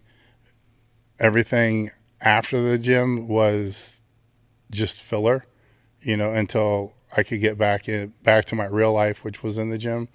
It's kind of flip-flopped now, so, I love the gym. I love training. I always will. It's always going to be a high priority, but my life is outside the gym, and the gym is, a nice break from, work and everything else. Sometimes a nice break from my family because they can drive me fucking nuts too. But, yeah, it would be just spending time at home. Okay. Dave, can you get really angry and say, do you even know how to fucking bench? I think about that cue every time before I bench, so I focus better. It works. I can't fake that kind of shit. I try, man, and I can't. It just kind of comes out. I can't do it. I just want to laugh because when I first saw the video, all I did was laugh about it. Like, I can't believe I just fucking said that. What video was that one? It's the one I did for T Nation. That's I was in a rant. Because people were saying, well, you got to do this, you got to do this, you got to do this. Your triceps need to be stronger, your lats need to be stronger, and it's just maybe you just need to learn how to fucking bench. It's not that fucking hard. It's kind of like a squat. Everybody's got all these different cues and all these different things that you have to do. You need to do this, you need to do that. Maybe you just need to know how to fucking squat. It's not. It's everything. Everybody likes to make things so fucking complicated and then take what one person says and come up with a brand new way to say what they just said in a completely different way, and then completely fucking contradict themselves when it comes to a different exercise, which is just fucking hilarious to me. It's the worst thing you can do for your back, right? Is worst thing you could ever do for your back would be, fucking arch when you squat. Terrible. Worst thing you can ever do. But guess what? When you bench, I want you to arch as hard as you fucking can. It's like, oh my God, it's just the contradictions just are so fucking stupid sometimes and I get where they're coming from. Like I totally get where everybody's coming from, and I get what they're trying to teach, and I get what they're trying to do. And it's funny to me because you see people that, are trying to distinguish themselves and distinguish their own identity, where they just need to fucking be who they normally are when they're in the gym, and they'll be fine. Their branding will be fine. Everything will be fine. Stop trying to be fucking somebody that you're not, and just teach shit the way that you would teach it in the gym, and you'll be fine. It's crazy sometimes. Some of the shit that I see, it's just so fucked up. And then they'll come in and just with the small groups that I just did, I'm giving cues and I'm shaking my head at some of the cues that I'm giving, like, oh my God, I can't believe I just said that, but it fucking works, so I don't care. Then I'll tell, the media guys to make sure you didn't film that because I don't want to listen to this shit, but I don't give a fuck. I mean, it's if they post it, they post it. So what? I don't read any of the fucking YouTube comments, so that really doesn't make any difference. But I don't even know where this went, so. That's all right. We'll move on. Yeah. I don't even know where it started. Did you watch the recent WPO meet? Do you think it helped get people excited about equipped lifting? And what is your opinion on Dave Hoff's performance? I think Dave did a fucking stellar job, man. I mean, he's got a lot of shit going on, outside of the gym that he totaled fucking 3,100 pounds. Or 3,102 or whatever it was. He had a hell of a meet, man. It's you don't have many meets like that. Let's just put it that way. You don't have many meets that just everything fucking lines up like that. And so I may have had one or two like that my whole career, and nowhere near at Dave's level. But I know how he had to feel after that, and it's one of the best feelings you could ever have. So I'm real happy for Dave. It's amazing what he was able to do. That's an ass load of weight, multiply gear, or whatever or not, what it's respectable, man. It's respectable. It's fucking respectable. Now, did the first part of the question was, do I think that it's going to help multiply? That goes back to an IGTV that I made a couple months ago in regards to, so my answer it has not changed. Do I think that, this WPO is going to help, multiply powerlifting? And my answer doesn't change. And basically, to summarize what I said during that post was, it's going to bring attention to multiply, but to how many people? Okay, so that's the first thing. That we don't know. That's to be determined. It's streamed through ESPN3, so we won't know. I mean, they know the number of viewers that watched, but I don't know what that number is, so it could be a huge number. It could be a very low number. It was Monday at 1:00, so I don't imagine it was a huge number. And it was also not edited, so it was streamed, so it was live. So things are going to change, when it's going to become edited. And, there's obviously going to be a cost associated that's going to go into the editing and all the other kind of stuff. I don't know anything that much about the production value, but I do know the history of the World's Strongest Man and how it was paid for, from the very beginning, which essentially it was just a paid commercial or paid advertising time from Metrics for the 30 minutes that it was on. So I assume that this is going to be the same type of arrangement to where, the producers are not getting paid by ESPN. They're probably paying ESPN, to be able to have that time slot. Could be completely wrong. Could be talking out my ass. It's just how it used to be, many, many, many years ago. So either those time slots are already paid for or they're not. But either way, the editing still has to happen from that standpoint to be able to get it down into chunks that people are going to want to watch. It's going to be interesting with some of the things that I saw, and I haven't seen the whole thing yet, so I need to put that out there. And I just saw kind of like the reposted link, I guess is what you would say, of the whole thing.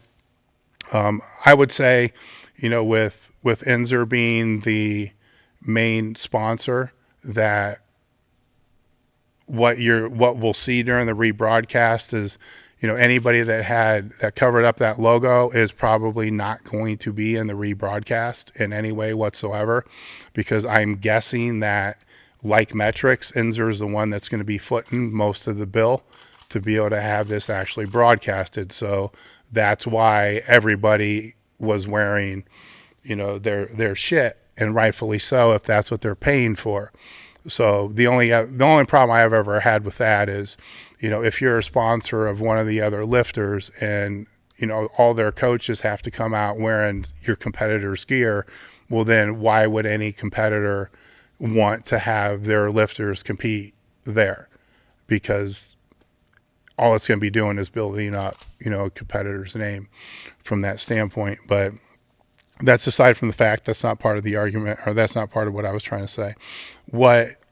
Say it does hit, ESPN, and it does go and it's broadcast, and I don't know how to watch ESPN3. So I don't have, a dish network. I don't have cable. I would have to get it through YouTube TV, which is kind of what I used. And that still was a pain in the ass to be able to find. So I'm sure there will be a link, but anyhow, let's say it's popular and a lot of people do watch it, and new people watch it that aren't familiar with powerlifting, which that becomes the trick.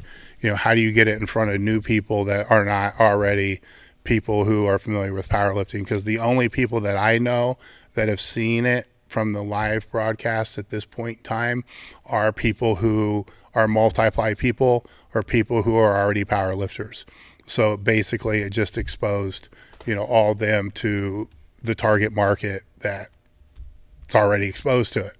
So for it to grow powerlifting, it has to expose it to target markets outside of powerlifting. So a bigger target market, which is the whole purpose of the ESPN 3. I don't know the dynamics of how that whole thing works, but let's assume that it does do that. And all these people are exposed to it. Tens of thousands of people are exposed to it. And it works. And then they go Google powerlifting, because they're going to Google powerlifting, because if they're exposed to it and they've never seen multiply powerlifting before, then they don't know what powerlifting is. Because if they already know what powerlifting is, then they already know what multiply powerlifting is. So for a new market to be exposed to it, they have to not know what powerlifting is. So they're not going to search multiply powerlifting when they go to Google it. They're going to search powerlifting. What are they going to find when they search that? Okay, so, what are they going to find when they search that on YouTube? All right, now this is getting into the SEO. Okay, and a lot of logistical internet movement type things. Typically what they're going to find is raw powerlifting. If you're to search powerlifting right now, search it on any browser, more than likely, or YouTube, more than likely you're going to find stuff that's raw powerlifting related. So it's going to bring exposure. Most of the exposure it's going to bring is going to bring to raw powerlifting. Unless they search, the WPO powerlifting. And then where's that going to take them? Okay. And that I don't know. Okay. So I assume it's going to take them to the WPO powerlifting page. I assume it should, that SEO should be set up. That's not that hard to be able to set that up for that to be the main page that it goes to. That page then needs to be a feeder page to be able to dump it into the people that just participated in the event. Because if people are going to search it, they're going to be interested in not multiply powerlifting as much as they're going to be interested in those people they just watched compete. So on that page, and this is a guy that's been online in the powerlifting realm in one form or another since 2000. On that page, they have to have, links going to, all the competitors' Instagram pages. That's what people want to see. Like if they saw Hoff, they want to go see Hoff's Instagram. They want to know more about Dave Hoff. Well, what are they going to find when they go there? What are they going to find when they go to the other athletes' pages? Because that right there is going to determine if somebody is going to look at that person and say, I want to do that. The same way that a lot of us looked up to like Ed Cohn and stuff like that when we came into the sport. You found people that I had John Campbell and, Ed Cohn and Steve Wilson and these people that were 275s. Like, man, these guys are bad as hell. I love these guys. They're great, because they're in Powerlifting USA. And it's, then Powerlifting USA, the magazine controlled the narrative. Now we live in an age where that narrative is being controlled by the actual athlete themselves. So they're going to find these athletes, and then what is the narrative that they're putting out there? And then that narrative is going to determine if multiply powerlifting is going to be something that they're interested in, or if there's something that they're not interested in, or it's going to be whatever narrative is being provided by the actual WPO social pages and so forth as well. So, if that's where time needs to be spent, it should have been spent, branding and so forth on all that before any of this ever happened. And it never was. So, and I can't say what somebody's impression is going to be when they find these pages, because I haven't gone out to go look at all the different pages and all that. I mean, are they dickheads? Are they aspirational? Meaning, are they somebody that people would aspire to want to be like? Or are they people that are like, fuck him?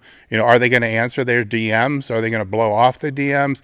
I mean, all this little stuff matters because the sport, the multiply aspect of the sport is so small right now.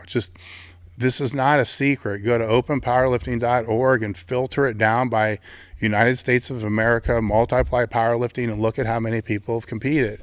You can see how many are out there. Now, being that it's small doesn't put it at a big disadvantage. It could actually be a huge competitive advantage if you get them all on the right page, all working towards the same objective. I don't know who's doing that. Again, I'm not raising my hand saying I want to do that because I got my own business. I got my own team. I got my own things to run. I have no vested interest in this whatsoever. If there is any vested interest, then it's biased because I'm an exclusive supplier to metal and shouldn't be involved in any way whatsoever, because that would be, in my opinion, a huge conflict of interest to the sport. So will it help? Will it not help? That's to be determined. And it's 100%. Here's the cool thing about powerlifting, though, guys. Here's the cool thing about it.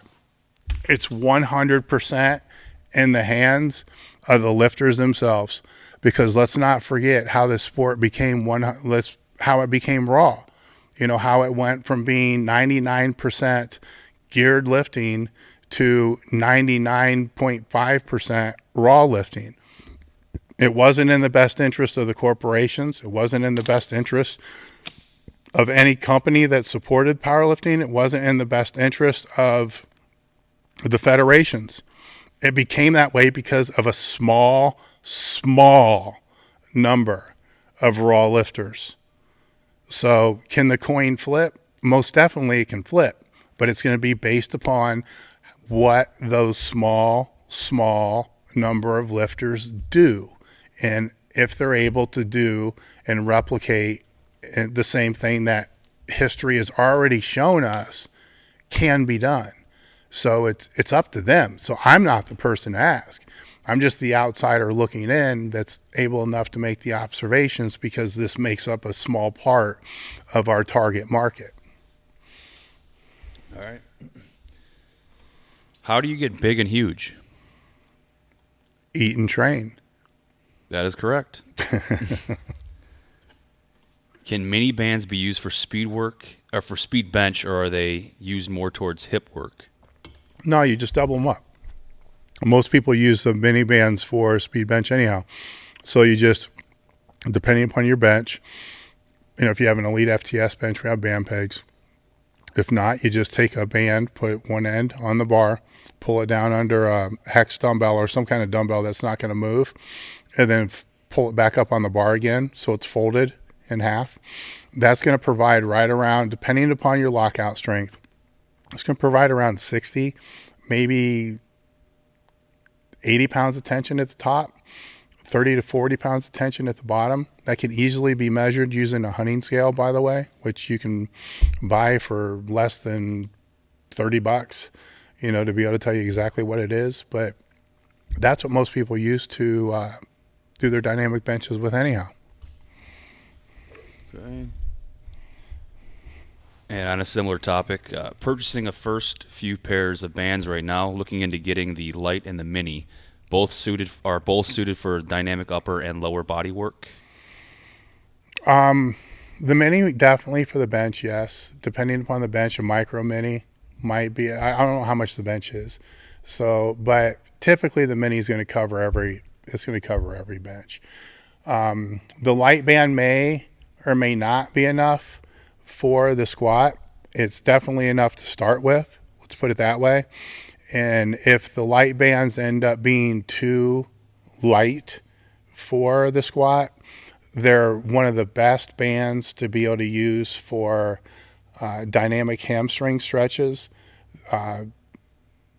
seated banded leg curls, standing banded good mornings. So there's still applications even if that band is too light and you have to go up to an average. So I think that's a good place to start. Okay.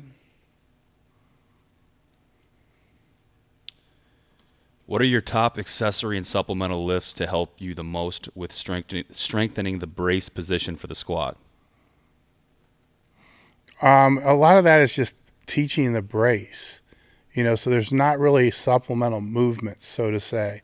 It's kind of like once they get it, but they still don't get it. They still got to practice it, but they got to practice it under the barbell, so crocodile breathing I like a lot because it's able to, teach them how to breathe in through the, so they can feel the air through in the oblique area and the lower back area. So they're feeling it 360 degrees. By laying flat on their stomach, they can't, they have to pull in, all the way around. And if you're kind of like grabbing their waist, then you can see if they're doing it or not. And it's one of the fastest ways to be able to see if they're doing it or not. And then from there, I can get them up and put their belt on. And then the front's easy. Everybody gets the front. It's the obliques which become a little bit tricky, but the between the spinal erectors is really the hardest from that standpoint. But getting them to figure out what works for them, and this is kind of going back into a million different cues to be able to do the same thing. Some people I'll ask them to flex their abs or to bear down first and then pull all their air, and then that works. Other people I'll ask them to pull all their air first, then bear down. I don't care. I really don't give a fuck because I know what the end result looks like. And if I get the end result to look right, I don't care what has to happen for that to be able to get there, for them to be able to do it. And they can get that all right, and then all of a sudden you put their hands on a bar.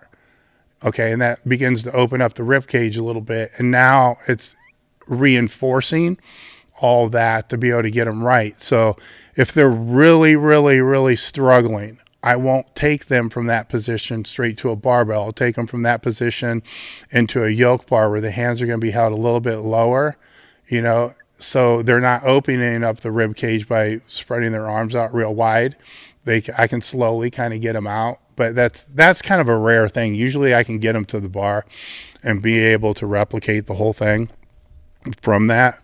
But then it becomes a cueing process. And that cueing process is going to be what works for them. Some people do very well breathing through the nose first, then mouth. Some people, that's just it's too much. It's a clusterfuck. It's just, they can't do it. So it's figuring out a different way, where either bear down, blow out. I don't, break the belt. I'll find something that's going to be able to work, that's going to hold for them, and then repeat it enough times that they're able to repeat it in their own head. And then hopefully over a period of time, it will become automatic. But it's, weight changes things. So they can get it right, and then they start working up a little bit, and then they get submaximal type weights, in a 80% range, and then everything starts to go to shit again. And now you got to figure out, why is it going to shit? Is it lat strength? What's going on here? And if you can't figure it out, you just keep them out of that submaximal range and just keep developing that pattern until it's laid, or, find a different cue and see if that works. So you can plank all you want. You can do, hanging leg raises all you want. You can do, any type of, static abdominal work you want. Holding a fucking 100-pound dumbbell on your upper chest, staying in a neutral position, leaning back on a decline. I can name 10, 15 different exercises to be able to work the static position of trying to hold a brace with different accessory exercises. And it doesn't mean shit once you put them under a bar. It's all going to be different because it's got to be specific to that bar, and the bar changes things. So that's where I would go from there. Now, as far as strengthening, this is another issue. A brace is just holding a position. A brace is not stronger abs. A brace is not stronger obliques. A brace is not stronger erectors. Just because you can brace doesn't mean you can get away with not training those muscles. Those muscles still need to be trained. So things like, hanging leg raises are always going to be the top of my list. Pull down abs done correctly are always going to be the top of my list. I'm a big fan of, reverse hypers. They're always going to be the top of my list. Even back raises are going to be, the top of my list. Things that work, all those areas are always going to be up there and should be prioritized, because all that shit has to be stronger too. Because let's throw the brace out the window and just say, look, it never exists, and it never has existed, which it always has, by the way. This is not a new fucking thing. It used to be, big air. I mean, people always had different ways to go about teaching it, doing it, going way, way back. Go back and look at old squat videos. You're going to see the same thing as a lot of the things that you see now. It's just they didn't know what they were doing. And, but their abs, they train their abs, and you have to train, the torso, core. I hate to say core and torso, by the way, but you have to train those things to be strong, because let's say you don't know any of this shit. If somebody is super fucking strong in their lower back, obliques, and abdominal wall, then they can have a shitty fucking brace and still lift some weights. It might look ugly as fuck, but they can still lift some weights. That's going to happen. I'm not telling you the brace isn't important. It is really, to have both is optimal, but to trade one for the other is suboptimal. And it's happening on both ends of the spectrum. Some people are saying, fuck all that bracing stuff. I'm just going to train all these things really hard. Other people are saying, I'm just going to focus all on this bracing stuff, and that means I don't have to worry about this stuff over here. It both has to be done. Okay.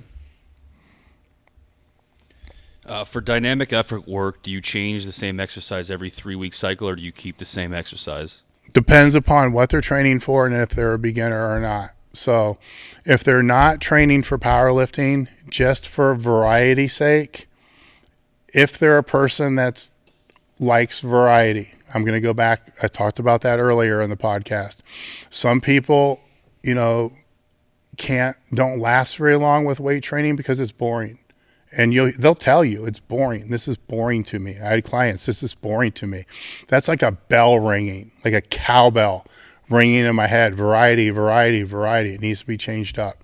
So if you're not powerlifting, you're using the dynamic effort method because you like to use it. You like the way I like the way it feels, the explosiveness and, the quicker sets. And it's just, I like it because it makes me feel like I'm training, in a different context type of way, but it makes it feel more like I'm training than some of the other stuff.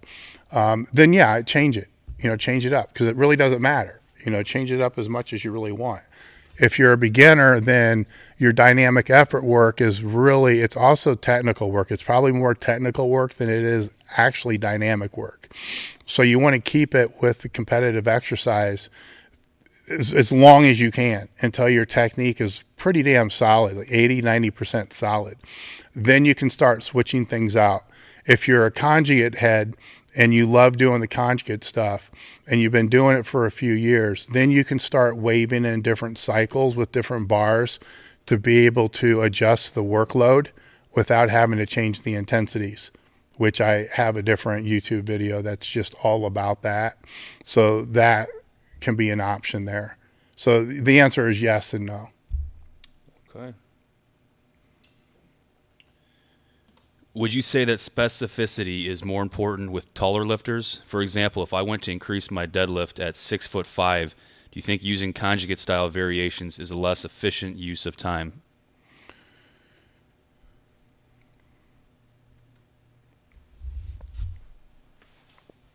I don't think height is the determining factor here. I think it's more, training age and the technique. It's specificity matters. All right. It always matters. So you can still use a conjugate based program and have it be very highly specific with very high levels of specificity, even at a beginner level, super high level of specificity. And that's, if you include in, things that a lot of people typically don't think about, which would be, just even at the end of the training session is more of a cool down, just doing, 100 technical reps with, a 10-pound bumper on each side of the bar, or it's got to be enough weight that, it's not you're not gonna fall over backwards, because of how much you weigh, but it's got to be light enough that it's not going to impede recovery. It's actually going to help recovery, and it's not going to be 100 reps in a row. But you can do 100 technical reps at the end of every training session if it's a conjugate session, and it would actually be a recovery means instead of something that you have to adapt or have to recover from. It can be something that helps you to recover. For all the lifts. And even that aside, there's still specificity that can be built into the conjugate program. So height it's not a factor. I mean, it's a biomechanical factor as far as what your technique is going to look like on the squat, bench, and deadlift. But from a specificity standpoint, it's not really a factor because you're still going to have to, as a beginner, you're still going to have to master as closely as you can the lifts. People are under the impression that if you're going to do a conjugate program, then you're never going to squat, bench, or deadlift, or you're never going to do anything that's even closely remotely related to the squat, bench, or deadlift, when damn near everything that you do as far as a max effort, or a dynamic effort exercise is really freaking specific to the actual exercise that you're going to compete in. So, and it can be dialed back to be even more specific if they're more of a beginner. Okay. Tips on training around a right hip injury. Right now I can't do a full squat or deadlift heavy without pain. See a doctor. and I'm adamant about this, there's a few factors that come into play here. Some of the things that drive me nuts is in today's internet, social media environment, every freaking online coach now seems to have the ability to diagnose, prescribe, treat, and what's the other one? I guess that's the three. I mean, it doesn't matter what it is. I mean, they can freely diagnose an injury, so now they're doctors. They can treat it, so now they're physical therapists. They can prescribe, so here's your meal plan for your type 2 diabetes. Here's your meal plan for joint inflammation. Here you should take, fish oils for joint inflammation. Never mind the fact that you're already on blood thinners. That's not going to matter. You can bleed out. No big fucking deal. You die. It's not my fault. So everybody that's an online fucking trainer is so far out of scope on everything that they say that it's fucking ridiculous. But as soon as a doctor, right, or even a physical therapist or a registered dietitian recommends that somebody squat, they throw a shit fit because that person's got no background in squatting. They shouldn't be telling people to squat, or they shouldn't be telling people not to squat, or whatever it's going to be. So it's a little fucked up that, it's allowed to work one way, but not the other way. But the way that it's actually working is 100% fucking completely illegal. And be around long enough. Stick around long enough. Most of you guys aren't going to be around long enough, so it's never going to matter. Stick around long enough and wait until you get the letter in the mail. And you'll find out real fucking quick what's legal and what's not legal. Then you'll find out real quick when you call the insurance company that they're not going to cover your ass because it's negligence. So there's my rant about that kind of shit. Now, what you are allowed to do is you can talk about what you did if you had the same problem, and you can educate, so you can tell people, this diet according to this says this, you can educate and you can talk about your own past history, but you cannot diagnose, you cannot prescribe. And the meal plans it's a tricky one. It's still an area that that I would always stay away from. Just because the medical history side of all that, food allergies and all the other kind of stuff, you ultimately will be the one responsible. But anyhow, going back to what you're saying, and to justify the reason why on this, your hip is jacked up. Okay, that's what I heard. Your hip is jacked up. So you want to know what to do because your hip is jacked up. All right, that's all I know from this conversation. All right, for a long time, my hip was jacked up. And I thought, you know what? It's just fucked up. It's just jacked up. I need to move it. I need to get blood in it. I need to get circulation in there to let it heal. That seemed to be the right course of action to me. It's what I would do for anything else. It's what everybody else was telling me to do. Took me a couple years without it getting any better, and it still being all fucking jacked up until an MRI and an X-ray showed that my hip was bone on bone.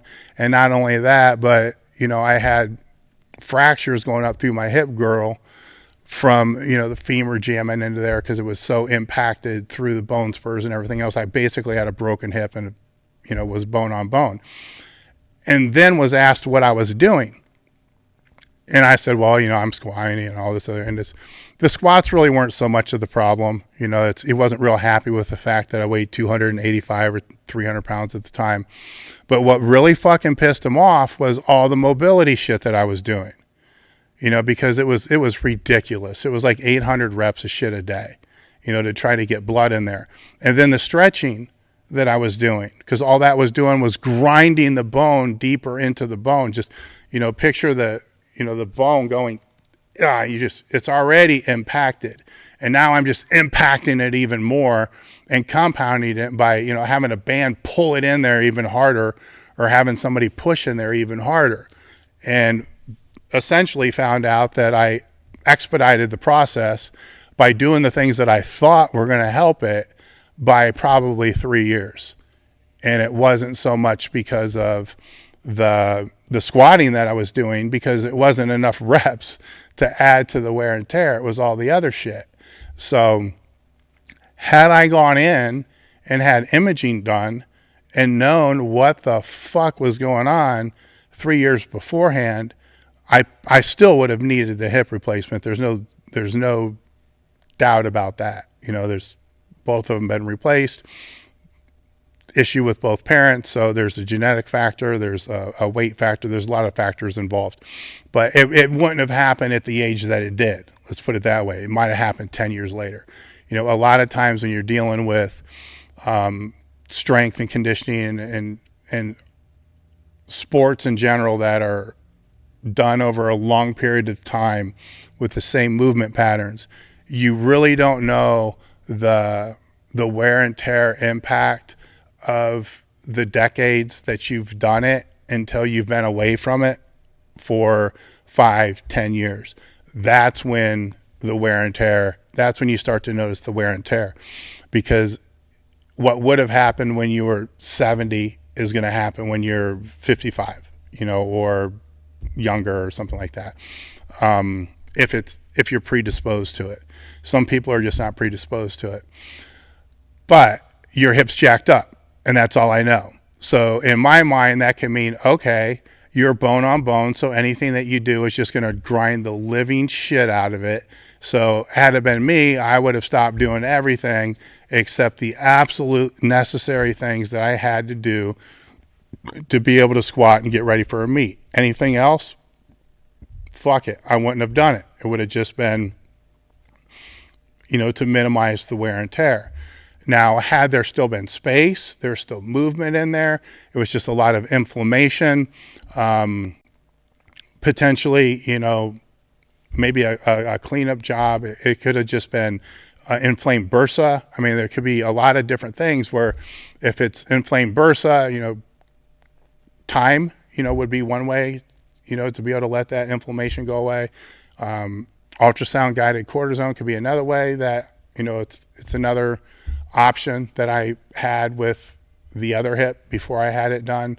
So there's a lot of different options, but you don't even know what your options are when you're using WebMD and you're asking a bunch of meatheads online. So see a doctor.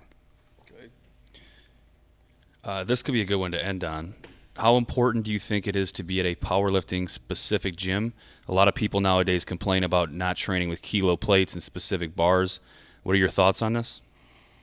I think there's more benefits to a powerlifting specific gym than kilo plates and specific bars. Now they do, some people do have to adjust. I mean, the bars you definitely have to adjust to, especially if it's a deadlift bar or if it's a squat bar. There's going to be a difference with that. The kilo plates really aren't going to make that much of a difference unless you're, 700, 800, 900, over that amount of weight that's going to be on the bar. But being in a powerlifting specific gym, there's a few things. I mean, I got multiple things going through my mind right now. It looks like the grand finale of a fireworks show, because there's so many benefits, to where you can have multiple sets of eyes watching technical issues to be able to try to help you get better. There can be competition, where there's the one person that you're trying to get better than. You're close, and you're really close, and you want to beat them, right? Because they're so close to you that you can beat them. And then there's the person that's right underneath you that wants to beat you. So you have an environment where then there's the other person that may be in there that's way, way better than you. So you got somebody in there that's able to teach you, to mentor you, to help you. Then you got somebody in there that you can actually compete with a little bit. Then you got somebody in there that's not as good that you can actually teach. So everything you're learning, you're being able to teach, to be able to reinforce what you're actually learning.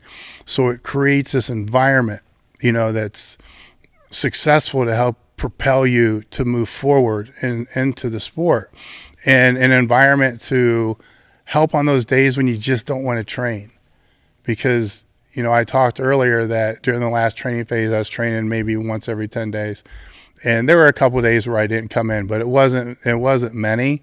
I went in because I wanted to help the people that were in here, but they also kind of expect me to be in here to help them. So it kind of forces me to be in here, which is going to help me when I get back into something that's going to be more 3-4 days a week, because it would have been really easy to stay home and just, wait. So it's harder to blow off a training session when there's other people waiting for you and other people depending upon you to be able to be there. Now, on the flip side, with this can become, drama that spins out of control, that not everybody may want to follow the same program, and that shouldn't be a problem. It really shouldn't. I've had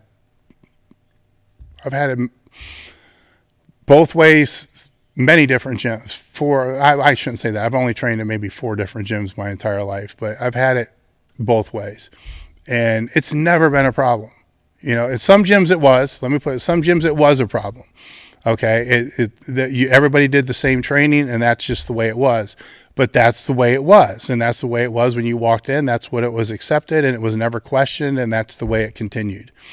So it wasn't a problem. Other gyms you could basically train however you wanted to, but here's are the days that people trained, and then you just made sure to show up on those days, and people did different shit, and it wasn't a big deal because you're helping everybody else out.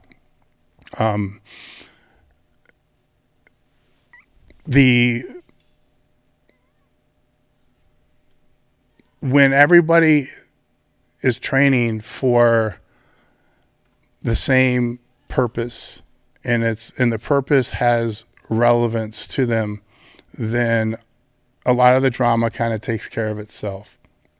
When people start training and there's not purpose, then a lot of the drama begins to overtake the gym, and some people, and this is 30 years of being in gyms, some people thrive, off the drama, and that's what they need to train. So you just learn the people that have been around just kind of learn how to ignore it and just go about their business and do what they need to do and train, and everything's fine. It's not that big of a deal.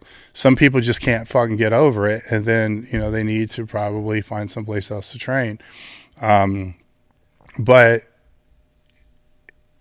it becomes a matter of, it's not I think today, because there's so many options that weren't there before, where before, if you found one powerlifting gym in every other town, so you only had to drive maybe an hour and a half to be able to train someplace. That was really good. Now you have 25 powerlifting gyms in one town. I mean, in Columbus, there may be, fucking 30, and then even more if you start adding up the gyms that have powerlifting equipment. So there's so many options that it doesn't force people to have to train together and learn to work out the differences, because in all reality, you're there to train. So any differences that somebody has shouldn't really fucking matter. There should be certain rules that are in place, yes, and they're in place for a reason. And whoever owns the gym has the reasons why they're in place, and they should be respected, or you should go someplace else. But those certain rules they're in place, for that reason. But when there's so many options that people don't have to learn how to communicate effectively with people that they may not necessarily like or agree with, or like the way they train, or think that this is wrong, or think that this is wrong, then they're actually doing themselves a huge disservice as a lifter, and actually as a person, because they're just going to be shallow, and they're going to end up finding, eventually they'll end up finding a group of like-minded people who are all going to train together, and they're all going to stay in the same little fucking place, and none of them are really going to make any progress whatsoever, and they're just going to all be happy, and that will be fine. And if that's what they want, great. But if they're striving to get better, that's not going to happen. And then that type of environment like that, it has to be in something that's going to provide more growth, and with growth, there needs to be the things that I talked about before. There needs to be a certain level of certainty, uncertainty, variety, contribution, and all those other things together to fulfill the culture of that gym to be able to be developed. And the owner can only do so much. The owner can lead by example. They can get rid of the people that are, virus type, but most of the time it's a matter of, trying to balance, that, and to sometimes keep people in that maybe shouldn't be in, because that's going to disrupt and make people learn how to work with people that are different, to be able to, I don't know where I'm going with this. So, I think it's a good thing. I think if you're a person that's been through multiple powerlifting gyms, then the problem isn't the gym. You need to take a look in the mirror. All right. Anything else you wanted to cover, Dave? Nah, man, I had nothing to begin with. All right. Well, thanks, guys, for asking questions. It is kind of going to be a first-come, first-served basis. And we apologize for being late pretty much every time, but we're working on that. And for those of you whose questions didn't get answered, if you could please ask it next time. We will see you guys within a week. Yeah, I appreciate you guys answering the questions like this, because it makes it so much easier to be able to do these where, I didn't want to do this because I didn't know what the hell I was going to talk about, where the questions were going to come from. Sometimes we'll ask on Instagram and I'll get some. None of them are really all that great. Other times there'll be a bunch, and when they're live and they're coming in, live stream like this, then shit, I can do this all day. It's just, how long we want to make this thing last. And I would rather answer the questions by the people that are actually watching, live than something that somebody asked 2 days ago that may never see the actual podcast to see it being answered. Yeah, live stream's always going to take precedence. Yeah, so it makes it way easier for me, especially when we don't have a guest and we're just going to kind of do these type of things, this is how it all started, guys. Is the table talk was just me answering questions. That's never going to go away. It's always going to be a part of what we're doing. Personally, I would like it to be more than 50% of what we're doing, but I got to work with these guys too, on what they want to do. And so I'm all for what they want to do, but it's always going to be a part of what we're going to do. It's how it started. It's what I think is the most beneficial of all the podcasts that we do. All right.